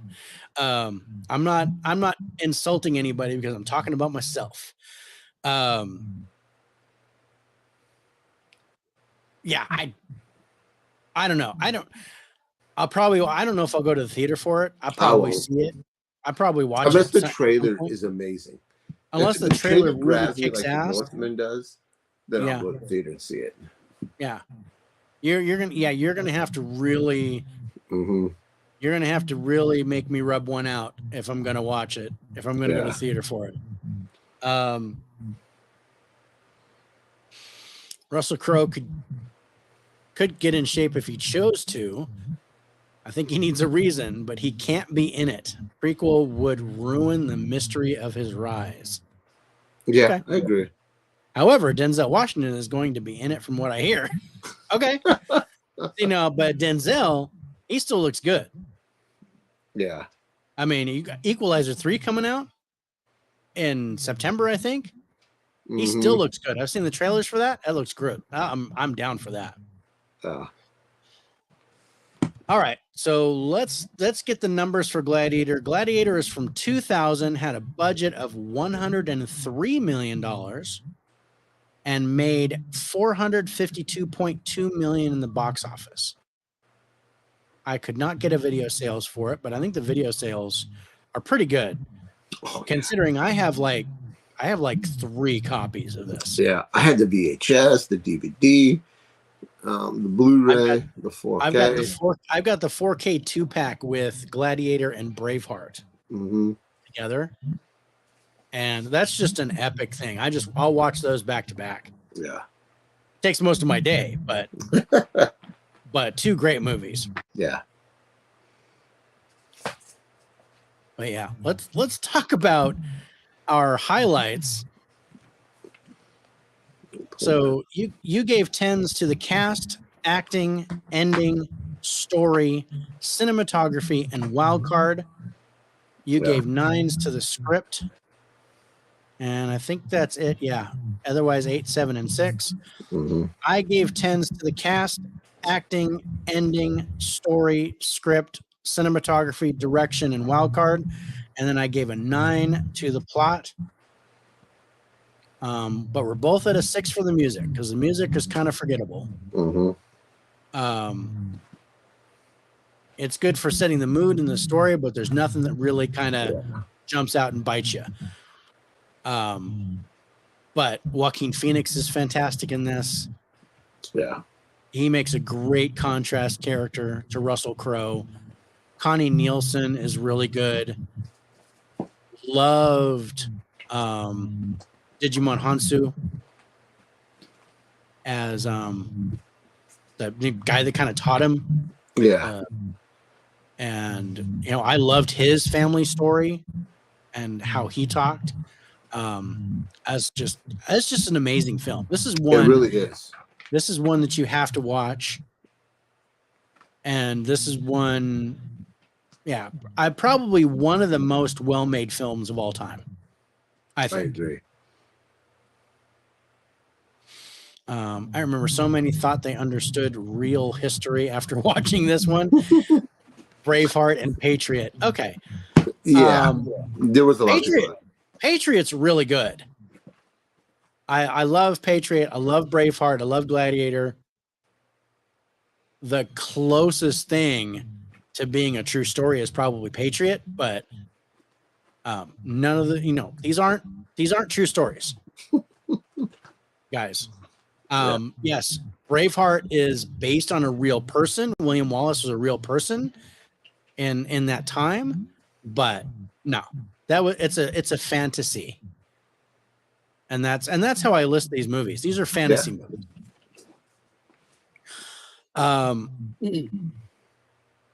But yeah, let's look at our final scores.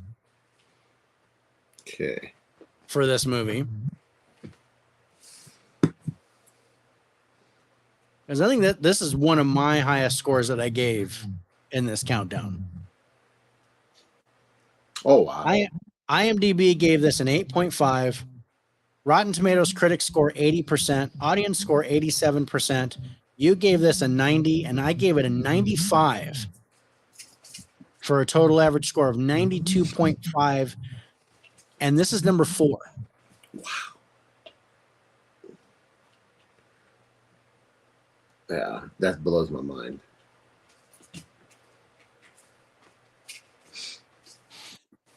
Okay. Number 3. Kill Bill. Do you want to guess? You want me to show it? Kill Bill. Nope. Oh man, I loved this movie. I forgot. I have this. Oh, me too. Like I said, this is one of my favorite rewatches.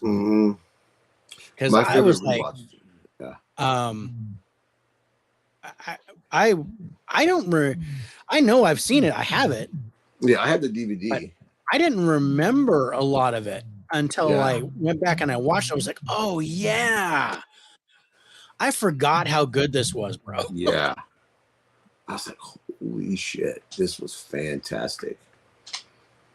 And I like how they incorporated the wives in this, and the girlfriend, whatever. Yeah. No, I'm not a Madeline Stowe fan, but I thought she was great here. Greg Kinnear was awesome. Yeah, Sam he's normally Elliott. not very good. Yeah, it's another Sam Elliott in here. Carrie Russell. So she's not normally good. No, she's not normally good. She was good here. I am a huge fan of Barry Pepper, and this is a guy who, like Ben Foster and a few other people, are just such great actors, but they never get the roles that they should. Yeah.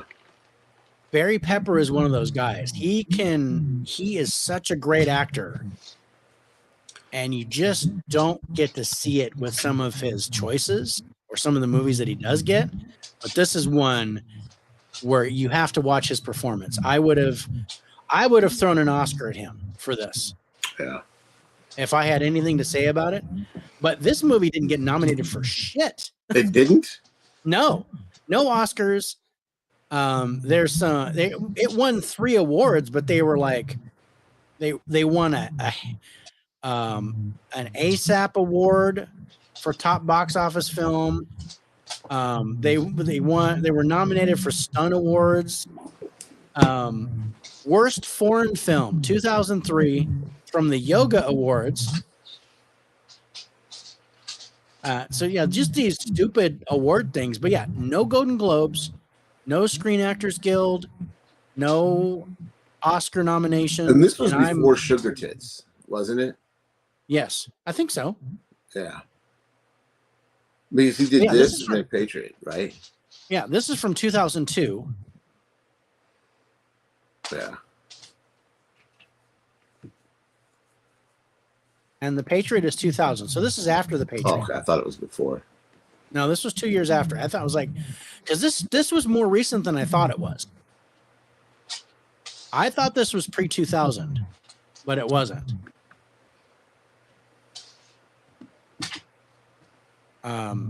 We Were Soldiers was amazing, but hard to watch. My friend was in the army over Iraq when I watched it. Oh, okay, that makes sense. That because it's tough. It's a devastating movie. I remember liking We Were Soldiers. You know what, Dell, you need to rewatch it because I was like, when he picked it, I was like, really, We Were Soldiers? I don't remember that being that great. And then I rewatched it. And I was like, oh man, so good. It's because the Black Hawk Down was taking the War Movie Awards. I think this is better than Black Hawk Down. I think it's better than Black Hawk Down. I liked that. I like Black Hawk Down, but yeah, that was 2001. So that came out the year before. And yeah, that probably just stole all the thunder away from this one. But yeah, this is I like that point, Evan. Thank you so much for bringing that up.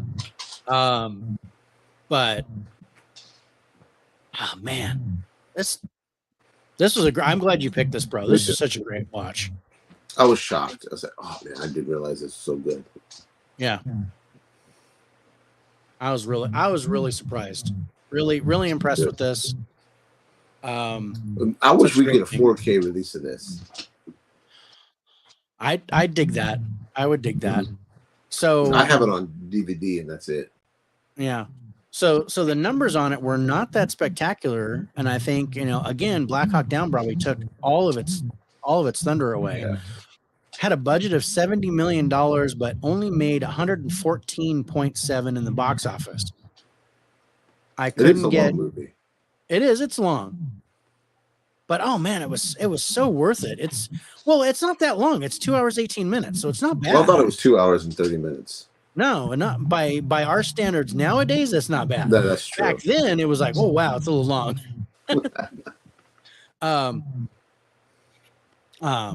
Thought one lady talking about the whites only laundromat was funny. Okay. Want all Mel Gibson movies on 4K. He's one of my top actors. I agree. I think he's an amazing actor. I don't think he's a great person, but I can't deny his acting ability. He's and his directing abilities. Yeah. Oh, I think he's a better director than he is an actor. Apocalypto is so good. Yeah. I've only seen that once. He did that after Passion, right? Those 10 minutes make the movie so long, right, Rich? Fucking Evan. Evan, you're the best. All right, let's talk about our highlights. So you kind of buried the needle on this one, bro. I think this was your highest score. Yeah. So you gave 10s to the cast, acting, plot, ending, story, script, direction, and wild card. I'm gonna need my inhaler. But you gave a 9 to the cinematography. I gave 10s to the cast, ending, story, and wild card.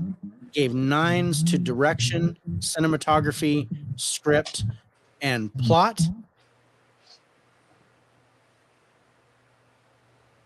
I can't say enough about it. This is phenomenal. This is one of the best movies I watched out of this countdown. Yeah. And the biggest surprise. There's two really big surprises. Two really big surprises. And I hope that other one is number one. Be interesting. We're going to get to that. So let's go to the final scores on We Were Soldiers. IMDb gave this a 7.1. See, Rotten Tomatoes critics, fuck you guys. Yeah. 64%. Did we not watch the same movie? I don't understand. Yeah. Audience score is a little better. 84% from the audience score. You gave this a 96, brother. And I gave it a 90 for a total average score of 93. And it's our third best movie in the countdown. I do give Mel a lot of grace because his father was an awful human. He has messed up, but it also worked hard to overcome and amend his past. Yeah, I agree with that. I agree with that 100%. I agree with that. He's a piece of shit, but he's working to be better, and I can appreciate him for that. And that's what I want to happen with Ezra Miller, because he's a great actor. Yeah, he's fucked up a lot, but I really hope he gets the help he needs. And because we all like a good comeback story. I hope he gets to come back and show the world that he is a great actor. Yeah. That's what I want for Ezra Miller. Yeah, no, I agree, bro. We all deserve second chances. We do. Unless you touch a kid, then you're good. You're done. You're done. You're out. All right. Speaking about touching kids, let's go to our number 2 movie. That was a horrible segue. It was. But our number 2 movie in the countdown, what was it? I thought Heart's War was better, but that might be. I liked Heart's War with Bruce Willis. I thought that was great. I don't think I liked that movie. Was H one? I think we did H though already. Yeah. I don't think H was in our list. We did H already. Yeah. So yeah, we didn't get to pick an H movie, but yeah, I probably wouldn't have picked Heart's War. I can't say that's one of my favorites, but I wouldn't have picked We Were Soldiers. I've been telling I was going to pick the new West Side Story. The West Side Story, because I really liked that movie, and he thought I was really going to go with it, and I really but you when you were teasing me that you were going to pick West Side Story, and then you pull this one out of your hat, and I was like, cool. I've never been so happy to watch this movie in my life because I didn't have to watch West Side Story. Yeah. I know you're going to spring something on me in the future, and I have no doubt in my mind. But thank you for putting this in there. Me too. I'm glad I picked it too. Because it was an amazing watch. It really was. But yeah, all right. So let's jump into our number 2, which is going to tell you exactly what our number 1 movie is, brother. But maybe not these guys. Mm-hmm. Our number 2 movie in our countdown is Kill Bill. Oh yes, yes. I love this movie. We're getting a 4K. Oh yeah, I'm excited for the 4K. But see, here's the thing. That Blu-ray that I have, it's probably the same Blu-ray you have, looks fantastic. How can that get any better is the question I have. Yeah, because I have this. I just have the regular Blu-ray case. It's probably the same disc. Yeah. It's the same transfer. But I don't know how it could get any better. This was so good. This was the steelbook that got me started collecting steelbooks. Oh, was it? Yeah, I was like, steelbooks can look this good, dude. I am in. Otherwise, I was like, I don't need to get steelbooks. They're too expensive. I'm going to say it. Kill Bill is overrated. I do need to rewatch it, but I never upgraded. That's cool, Evan. All movies are subjective, brother. I didn't put the disclaimer up because I figure you guys know by now. Evan, do you like Pulp Fiction though? Because I don't like that. I don't like Pulp Fiction at all. I think Pulp Fiction is the most overrated movie ever. Mm-hmm. But I am not a Tarantino fan. I really have a short list of Tarantino films that I like. Mm-hmm. This one being like way at the top compared to anything else.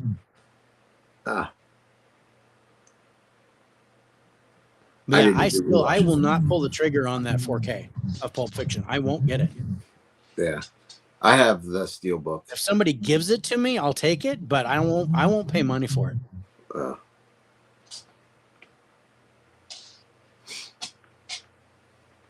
See? I like Jackie Brown. I like Jackie Brown too. Again, that's on my short list. But yeah, see, I'm glad I'm not the only one because I say, oh man, I hate Pulp Fiction, and people go, what's wrong with you? Yeah. Kind of like the ridicule that you get for Princess Bride, I got for Pulp Fiction. And I was like, dude, I don't like how it was done. I just don't. Yeah. None of that stuff. Dell says, I have the regular 4K, but subbed out the blue case for a yellow one and a red one for volume 2, and they look cool. Awesome. And this is my volume 2. That's cool, steelbook.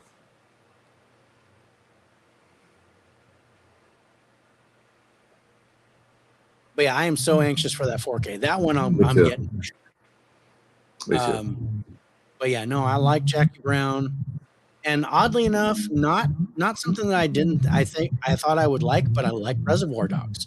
I don't know why, because I don't think I would like it. Normally, I'd be like, no, F that movie, but for some reason, I like it.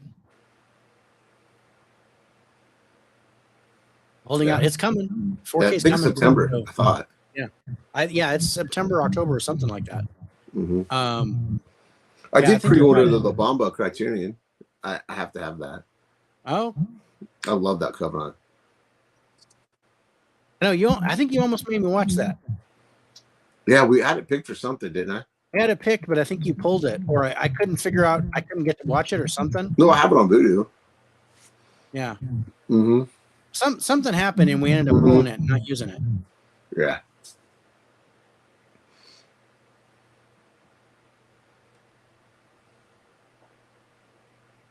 Yeah, I can't say I don't enjoy that movie as much. It's good, but I don't really care for it. Would you hate Mexicans, Dave? That's a little racist, don't you think? No, just one. And right now, you know which one I'm talking about. No. But no, it just, it really seemed like a musical. I like Lou Diamond Phillips. I mean, but he's mestizo. He's half Filipino and half white, but he's playing a Mexican. And I just, he does that a lot. Yeah, he does. La Bamba cover art is amazing. It is. We need a Buddy Holly one next.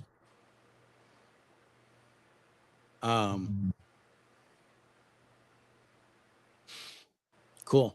So what's the highlights? What's our highlights? Back to Kill Bill. Oh, first our numbers.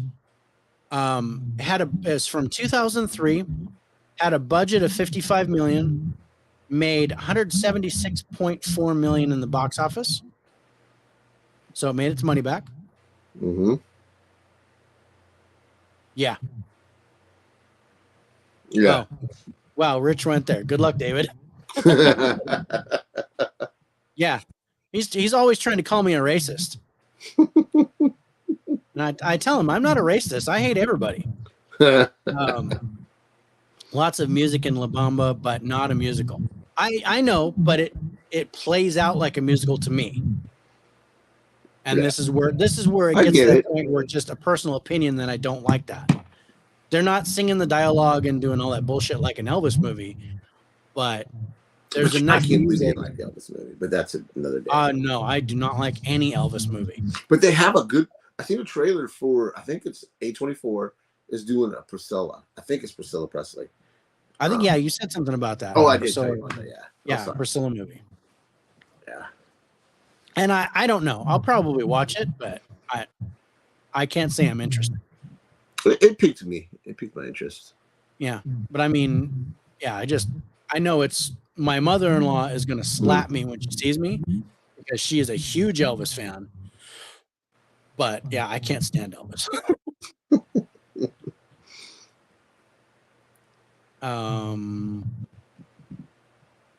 Lou Diamond Phillips' whole career is based on the fact that he can reasonably pass for lots of ethnicities. Yeah, he can kind of fold into just about anything. Mm-hmm. And it's believable too. Yeah, it makes a lot of sense. And Filipinos are like that because they were conquered by Spain and conquered by Japan. So there is actually Spanish blood and Asian blood, and your cat's jumping on your dick again. No, it's my leg this time. I wish my dick was over down on my leg. That'd be awesome. I'd be Godzilla. I'd be like, damn right he got my but highlights and lots of blood. Okay. I liked Young Guns for what it was. So I liked him in Young Guns, and he was Native American in there, or half Native American, half Mexican. Yeah.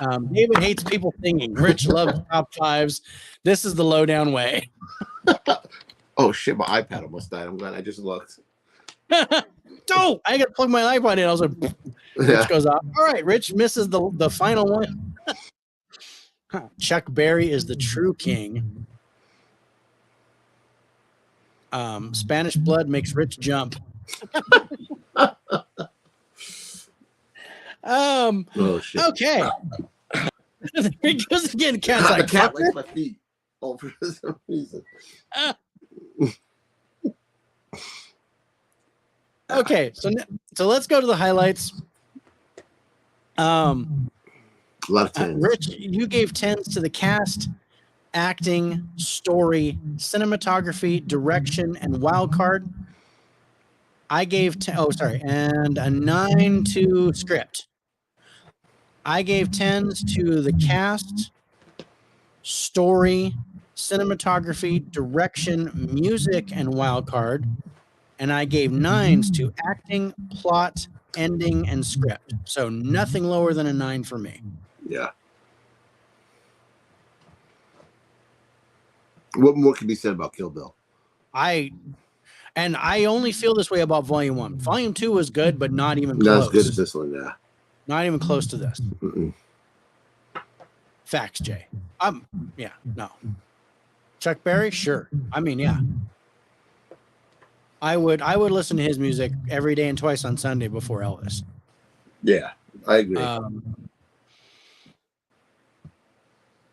But all right, so let's go to the final scores for Kill Bill as you're holding Godzilla.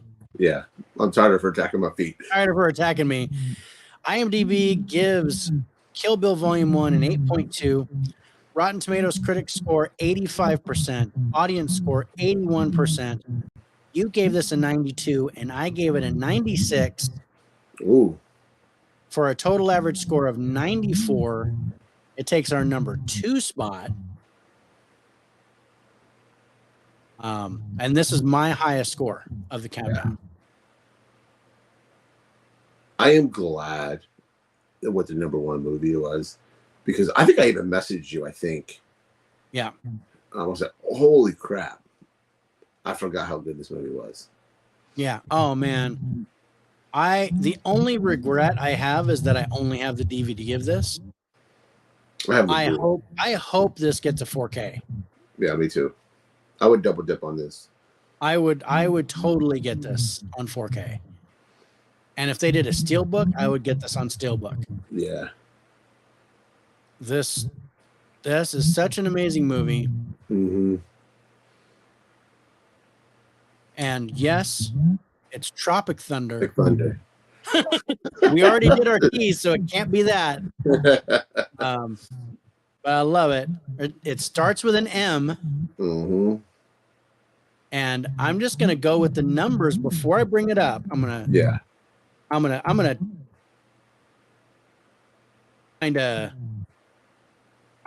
it. That's what I'm gonna do. Okay. This movie is from 2004. Had a budget of $60 million. Made $131 million in the box office, but I could not get a video sale thing on it. Magic Mike. Close. Close. There's definitely one hot dude in here. Our number 1 movie in our countdown, and I was surprised by it, but I'm really happy that it's number 1. And it's not that it got the highest score by either of us, but both of us loved it so much that it got the highest average score. And it is Man on Fire. Yeah. Denzel. I think after I'm done getting all my Tom Cruise movies, I am going to try to get all the Denzel movies, because fuck, man, he's so good.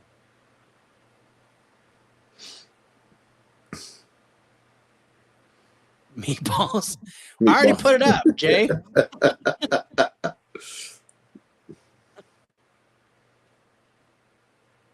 This movies. And look how young Dakota Fanning is there, man. Oh yeah. She's just a baby. I added one. Master, come here. That was the first one I thought of. But no. Oh man, this movie. God, this movie's good. Yeah. I remember liking it when I first saw it, because I bought it. But holy crap, revisiting it, it blew me away. It really did. So I'm so glad you picked this, and I'm glad this was a number 1. Yeah, it's surprising I was like, wow, I can't believe this made number 1. And then I was like, no, I can believe it. It makes sense. But when you have movies, Kill Bill, Gladiator, We Were Soldiers, what other the top 10 movies were, that any one of those movies could have been number 1. Yeah, Baby Driver, Rear Window, Deadpool, Collateral, King Richard, The Accountant. Of course, gosh, Gladiator. I mean, all that. Any of those would have been number 1 on any of our countdowns. Yeah. It was a great pick by you, man. Really great pick. Yeah, I was very happy that this one made it. And yeah, on paper, it's a weak movie. On paper, I think. When I think Man on Fire, I don't think it is the caliber as Kill Bill Yeah. Gladiator, or none of that stuff. Yeah. But I just had fun watching this movie. So guys, this is available on Max right now. Oh, I didn't even know that. If you want to see it, it's available on Max. Great movie. I love Master and Commander. Such an underrated film. Master and Commander deserves a sequel. I just popped into my head. Young Dakota Fanning used to creep me out. Was it her voice? Okay, I understand. She did so good. She did. In this, Dakota Fanning was so good. This is why I'm like, I always frown at child actors because no one can live up to this. There's this one scene where she gets pissed at him. She's in the front seat and she fucking hops out the car. Yeah. Like, he's like, "Whoa, what the hell are you doing?" Yeah. And goes right to the back seat. And the look on her face, yeah, the emotion she puts on there, fantastic. Yeah. She's awesome. But yeah, one of my favorite things was when he was teaching her, he was coaching her in swimming. Oh, yeah. And you know, because she was pissed off that she was the fastest swimmer, but she couldn't get in the water fast enough. Mm-hmm. And you know, and at first he was like, I don't want to be your friend, blah blah blah. Yeah. But he really warms up to her, and they do the thing, and I loved how that dynamic developed between the two of them. But that's so stereotypical in movies. It's done so well here. Yeah. Yeah. She was great in Sam and I Am Sam. I almost said Sam I Am. She was good, but always seemed to have a ghostly look about her. Yeah, she is pale, bro. She's almost transparent. But I mean, her and her sister Elle, she's kind of creepy looking too, but she's a great actress. Yeah.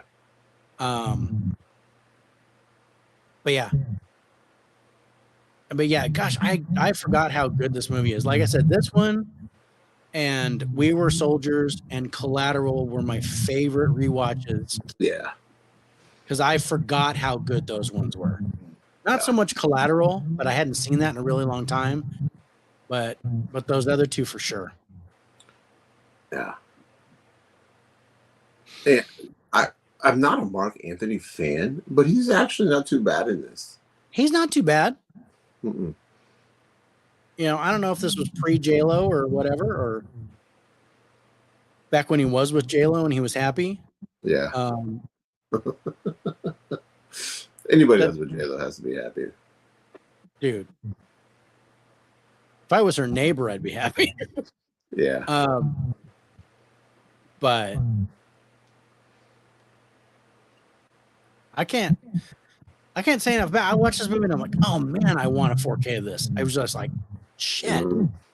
But if they do, I hope they leave the grain in it. I don't want. Yeah, no, I agree. Don't take it out. I agree. And this is another Scott. This is Tony Scott that directed this one. But Christopher Walken's in this. And I'm not a fan of his, but I liked him in this. I liked him in this too. Rhoda Mitchell as the mother, I thought she was good. She's normally not a great actor. No, she's not. Mickey Rourke. Yeah. Rachel Tickerton, who I normally is not a great actor, but she was, in Total Recall. I thought she was good in this. This is a great film. Really, and it's one that's like it will slip under the radar if you're not careful. You're not gonna get it. But I mean, yeah, it won. It was nominated. Dakota Fanning was nominated for the Critics' Choice Awards for Best Young Actress.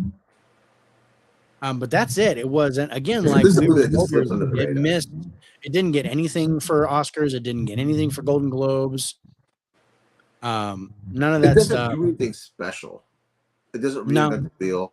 It's just a great movie. It's a stereotypical action flick, kidnapping flick. Yeah, action thriller. You know, yeah, great action, really bloody. Denzel brings it to a whole new level, though. Yeah, his acting in here is so good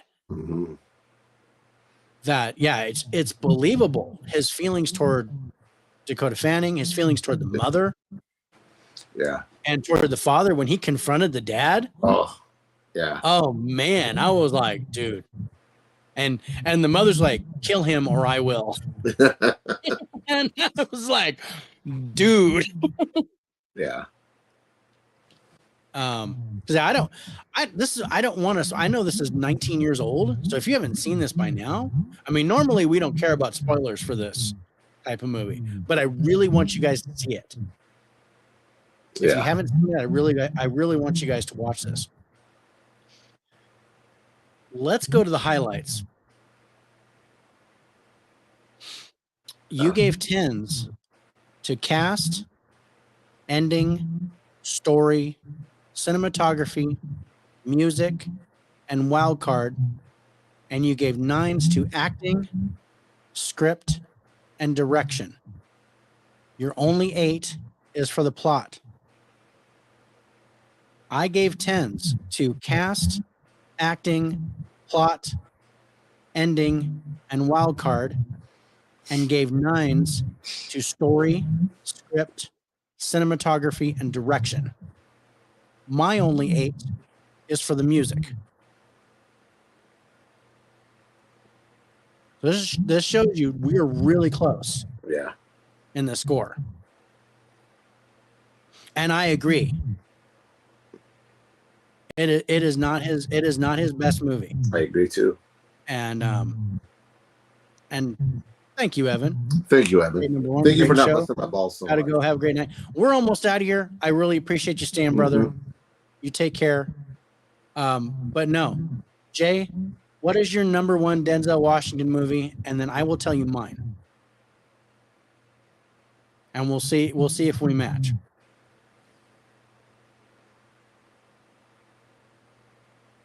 There's so many. We're not scoring the actor, we're scoring the movie. But yeah, this is not Denzel's best performance, but this is one of his best. I think one of his best performances in a movie that doesn't get talked about is Flight. He's fantastic in that. He's really good in Flight. And that's amazing. We talked about Philadelphia. And I completely agree. He was so good in that movie. Yeah. And I would put his performance above this. My favorite, my feeling, my best performance for Denzel Washington is Glory. Oh. I absolutely loved him in that movie. And it was kind of the first time I saw him. It was one of his younger movies. His character was so good in that. And that whole movie is just top notch. But you know, every time I watch a Denzel movie, I always compare his performance to that because that is my favorite. But he's got such a huge filmography. Yeah. Oh yeah. Loved Malcolm X. Yeah. All right, Del. Thank you so much. Yeah. I'm looking forward to talking to you, Del. We've never chatted, I don't think. I know. So yeah. Rich is going to be with us, Del. We're going to be scoring the movies too. So, but you're going to be scoring them live on the show. So, make sure you get that to me. I would say by the 4th, if possible. Make sure there are musicals, Del, just for Dave. And pick all the crazy ass musicals you can find. Oh man, everybody's gonna. Oh God, don't. La La Land. I hate that goddamn movie. But yeah, no, Malcolm X is great. And Malcolm X is. I agree. Malcolm X is right there. Glory is my favorite of his performance, but Malcolm X is right there. Yeah. And I've got that Criterion 4K. It's I really need to get that. It is really good. But yeah, as far as best acting job for sure. I can agree with that. I'm still partial to Glory, but yeah. So what is the IMDb? That was amazing. And if I'd have thought of it, I might have picked that. But Man on Fire, I wanted to go back and watch that again. That's why I picked that one. I'm glad you did. Well, let's go to the numbers.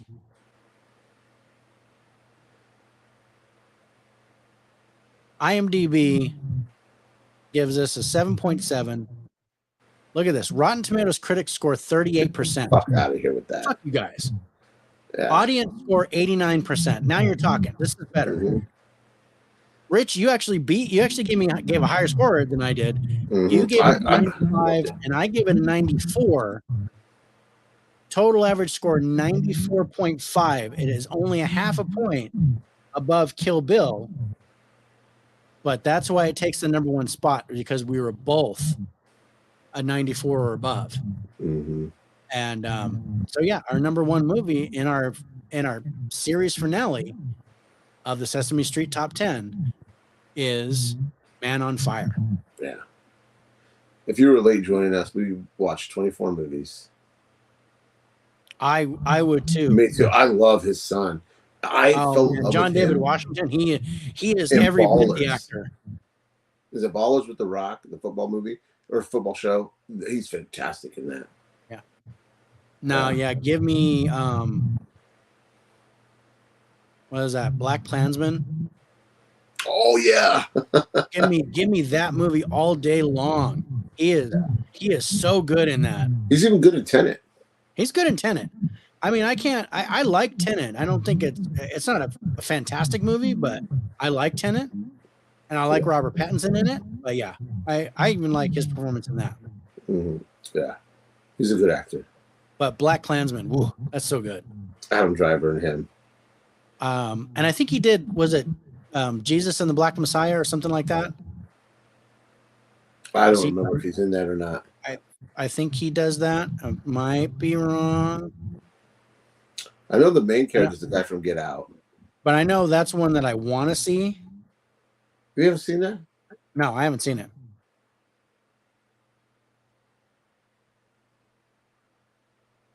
I think it's on HBO Max. Or Max, whatever it's called now.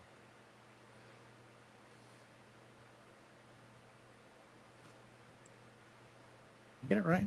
Yeah, Judas. I'm sorry, it's Judas and the Black Messiah. Right, I know the dude from Get Out.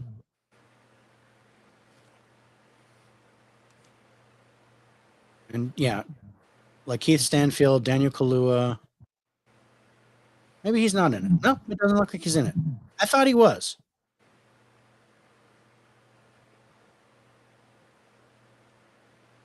Yeah.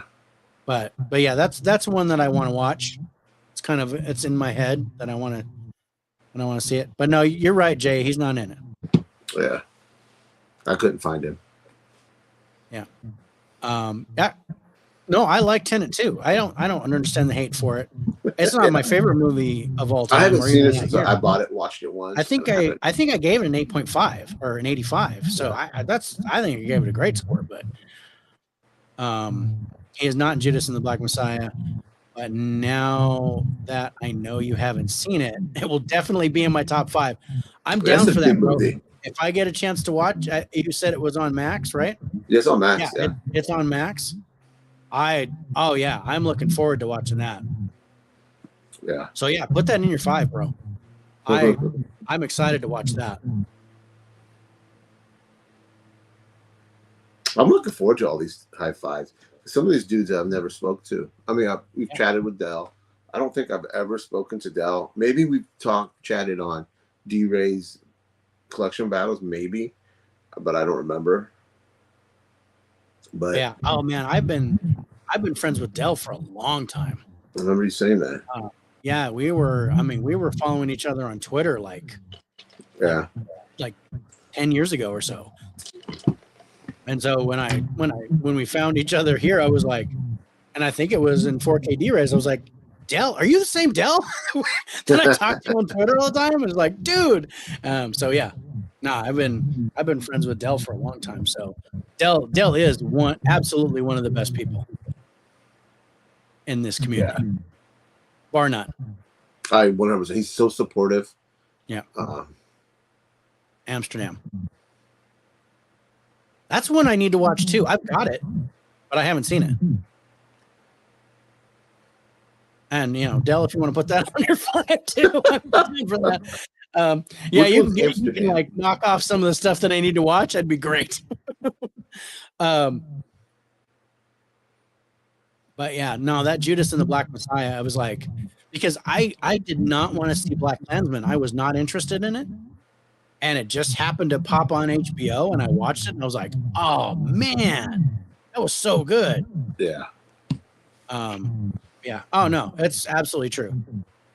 Yeah, it is. Okay, good. Because yeah, I bought it, and then I started watching trailers and stuff for it, and I was like, I don't know if it's going to be that great. I was just really interested in the cast and stuff, but then I don't know. It's probably going to be middle of the road, I think, for me.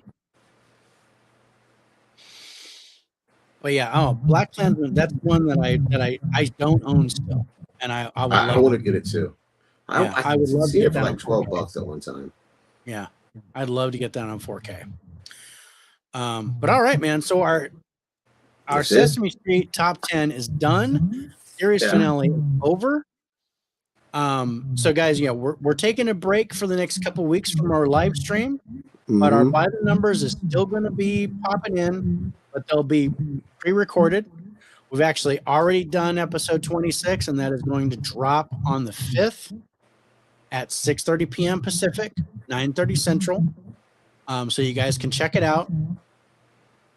That was a lot of fun. We took a look at another great group of movies, some surprises that were some good stuff, and some stuff that was kind of shitty and unintended. Not kind of some shitty. Yeah. There was some shitty movies, and there was a movie with a lot of shit in it. Mm-hmm. Del, good night, my friend. God bless, man. Thank you. But all right. So what'd you think, brother? What do you think? This was fun. We knew it was going to be a long show. That's why we're under 3 hours. I'm so happy. I have 3 dues. So I loved all these movies. I mean, except for the MIDI one, I could take it or leave it, but I take that one out. Even Back to the Future, I don't mind it. Yeah. But it was fun. Now, the only one that I was not happy about was Risky Business. That was the only one. Yeah. That I could take or leave. Otherwise, it was great watching all these ones. I wanted to get a Tom Cruise on there because I know. You got Collateral. Collateral was awesome. Jay, take it easy, my friend. Take it easy, Jay. Thank you for joining us tonight. But yeah, we are gonna get out of here.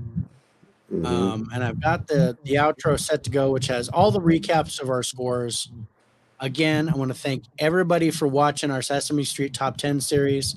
This has been amazing. A lot of fun. When we come back, our next Top 10 series, we are going to do, what do I call it? Movie labels, movie distribution companies, or however we want to. What's that? Studios?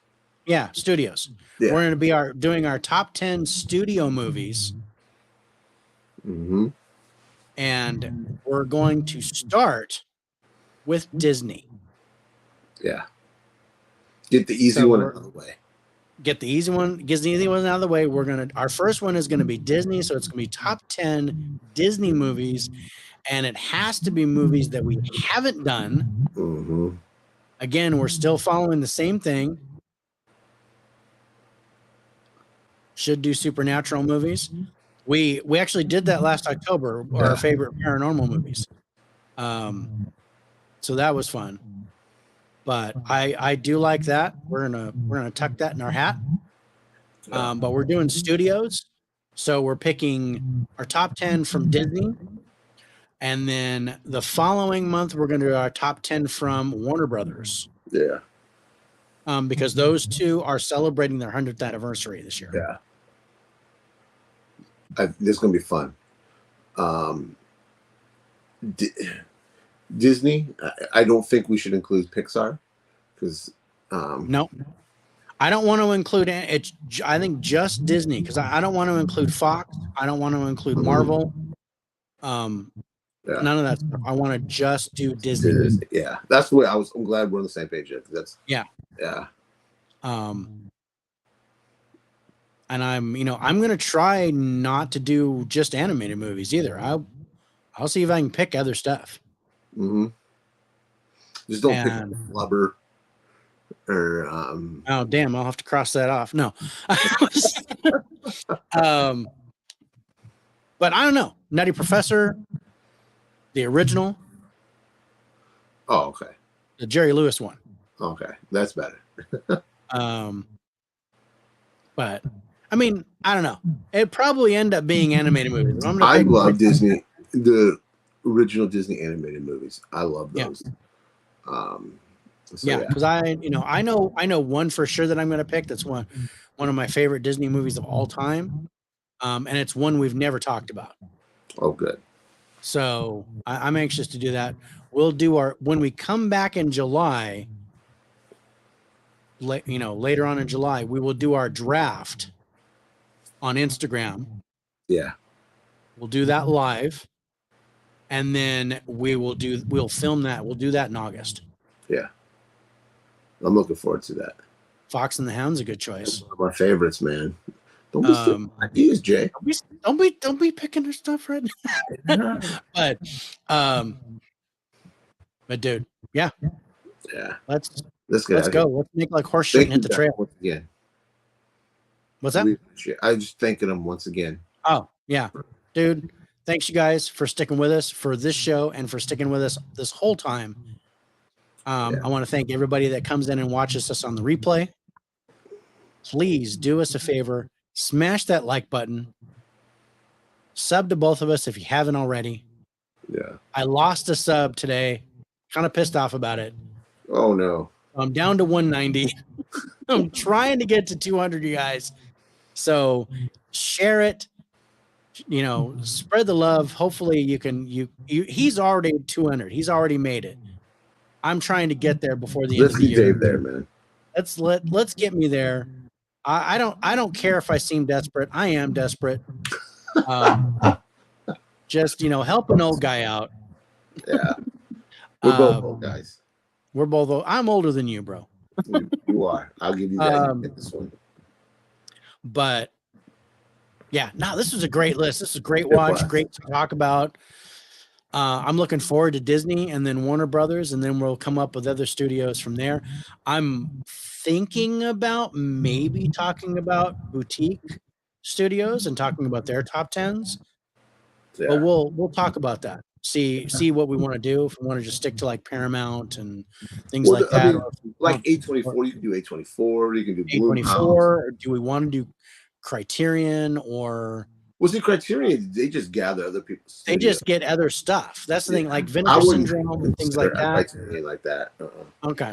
Because a lot of those are Universal movies. Yeah. A Universal we would do. Mm-hmm. We'd do Universal. We'd do Paramount. Yeah.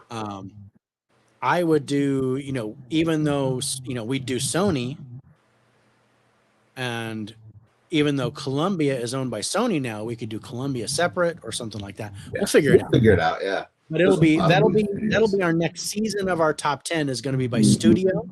And again, we will pick movies that we haven't done before, and we have to make sure that both of us have access to it or have watched it. So that's going to be a lot of fun. I'm looking forward to that. And it won't be same genres or anything like that. So it's going to be a lot of different stuff. Yeah. Well, again, guys, thank you for watching. Let's close it out. Have a great night, guys. Appreciate it. Love you guys. Take care.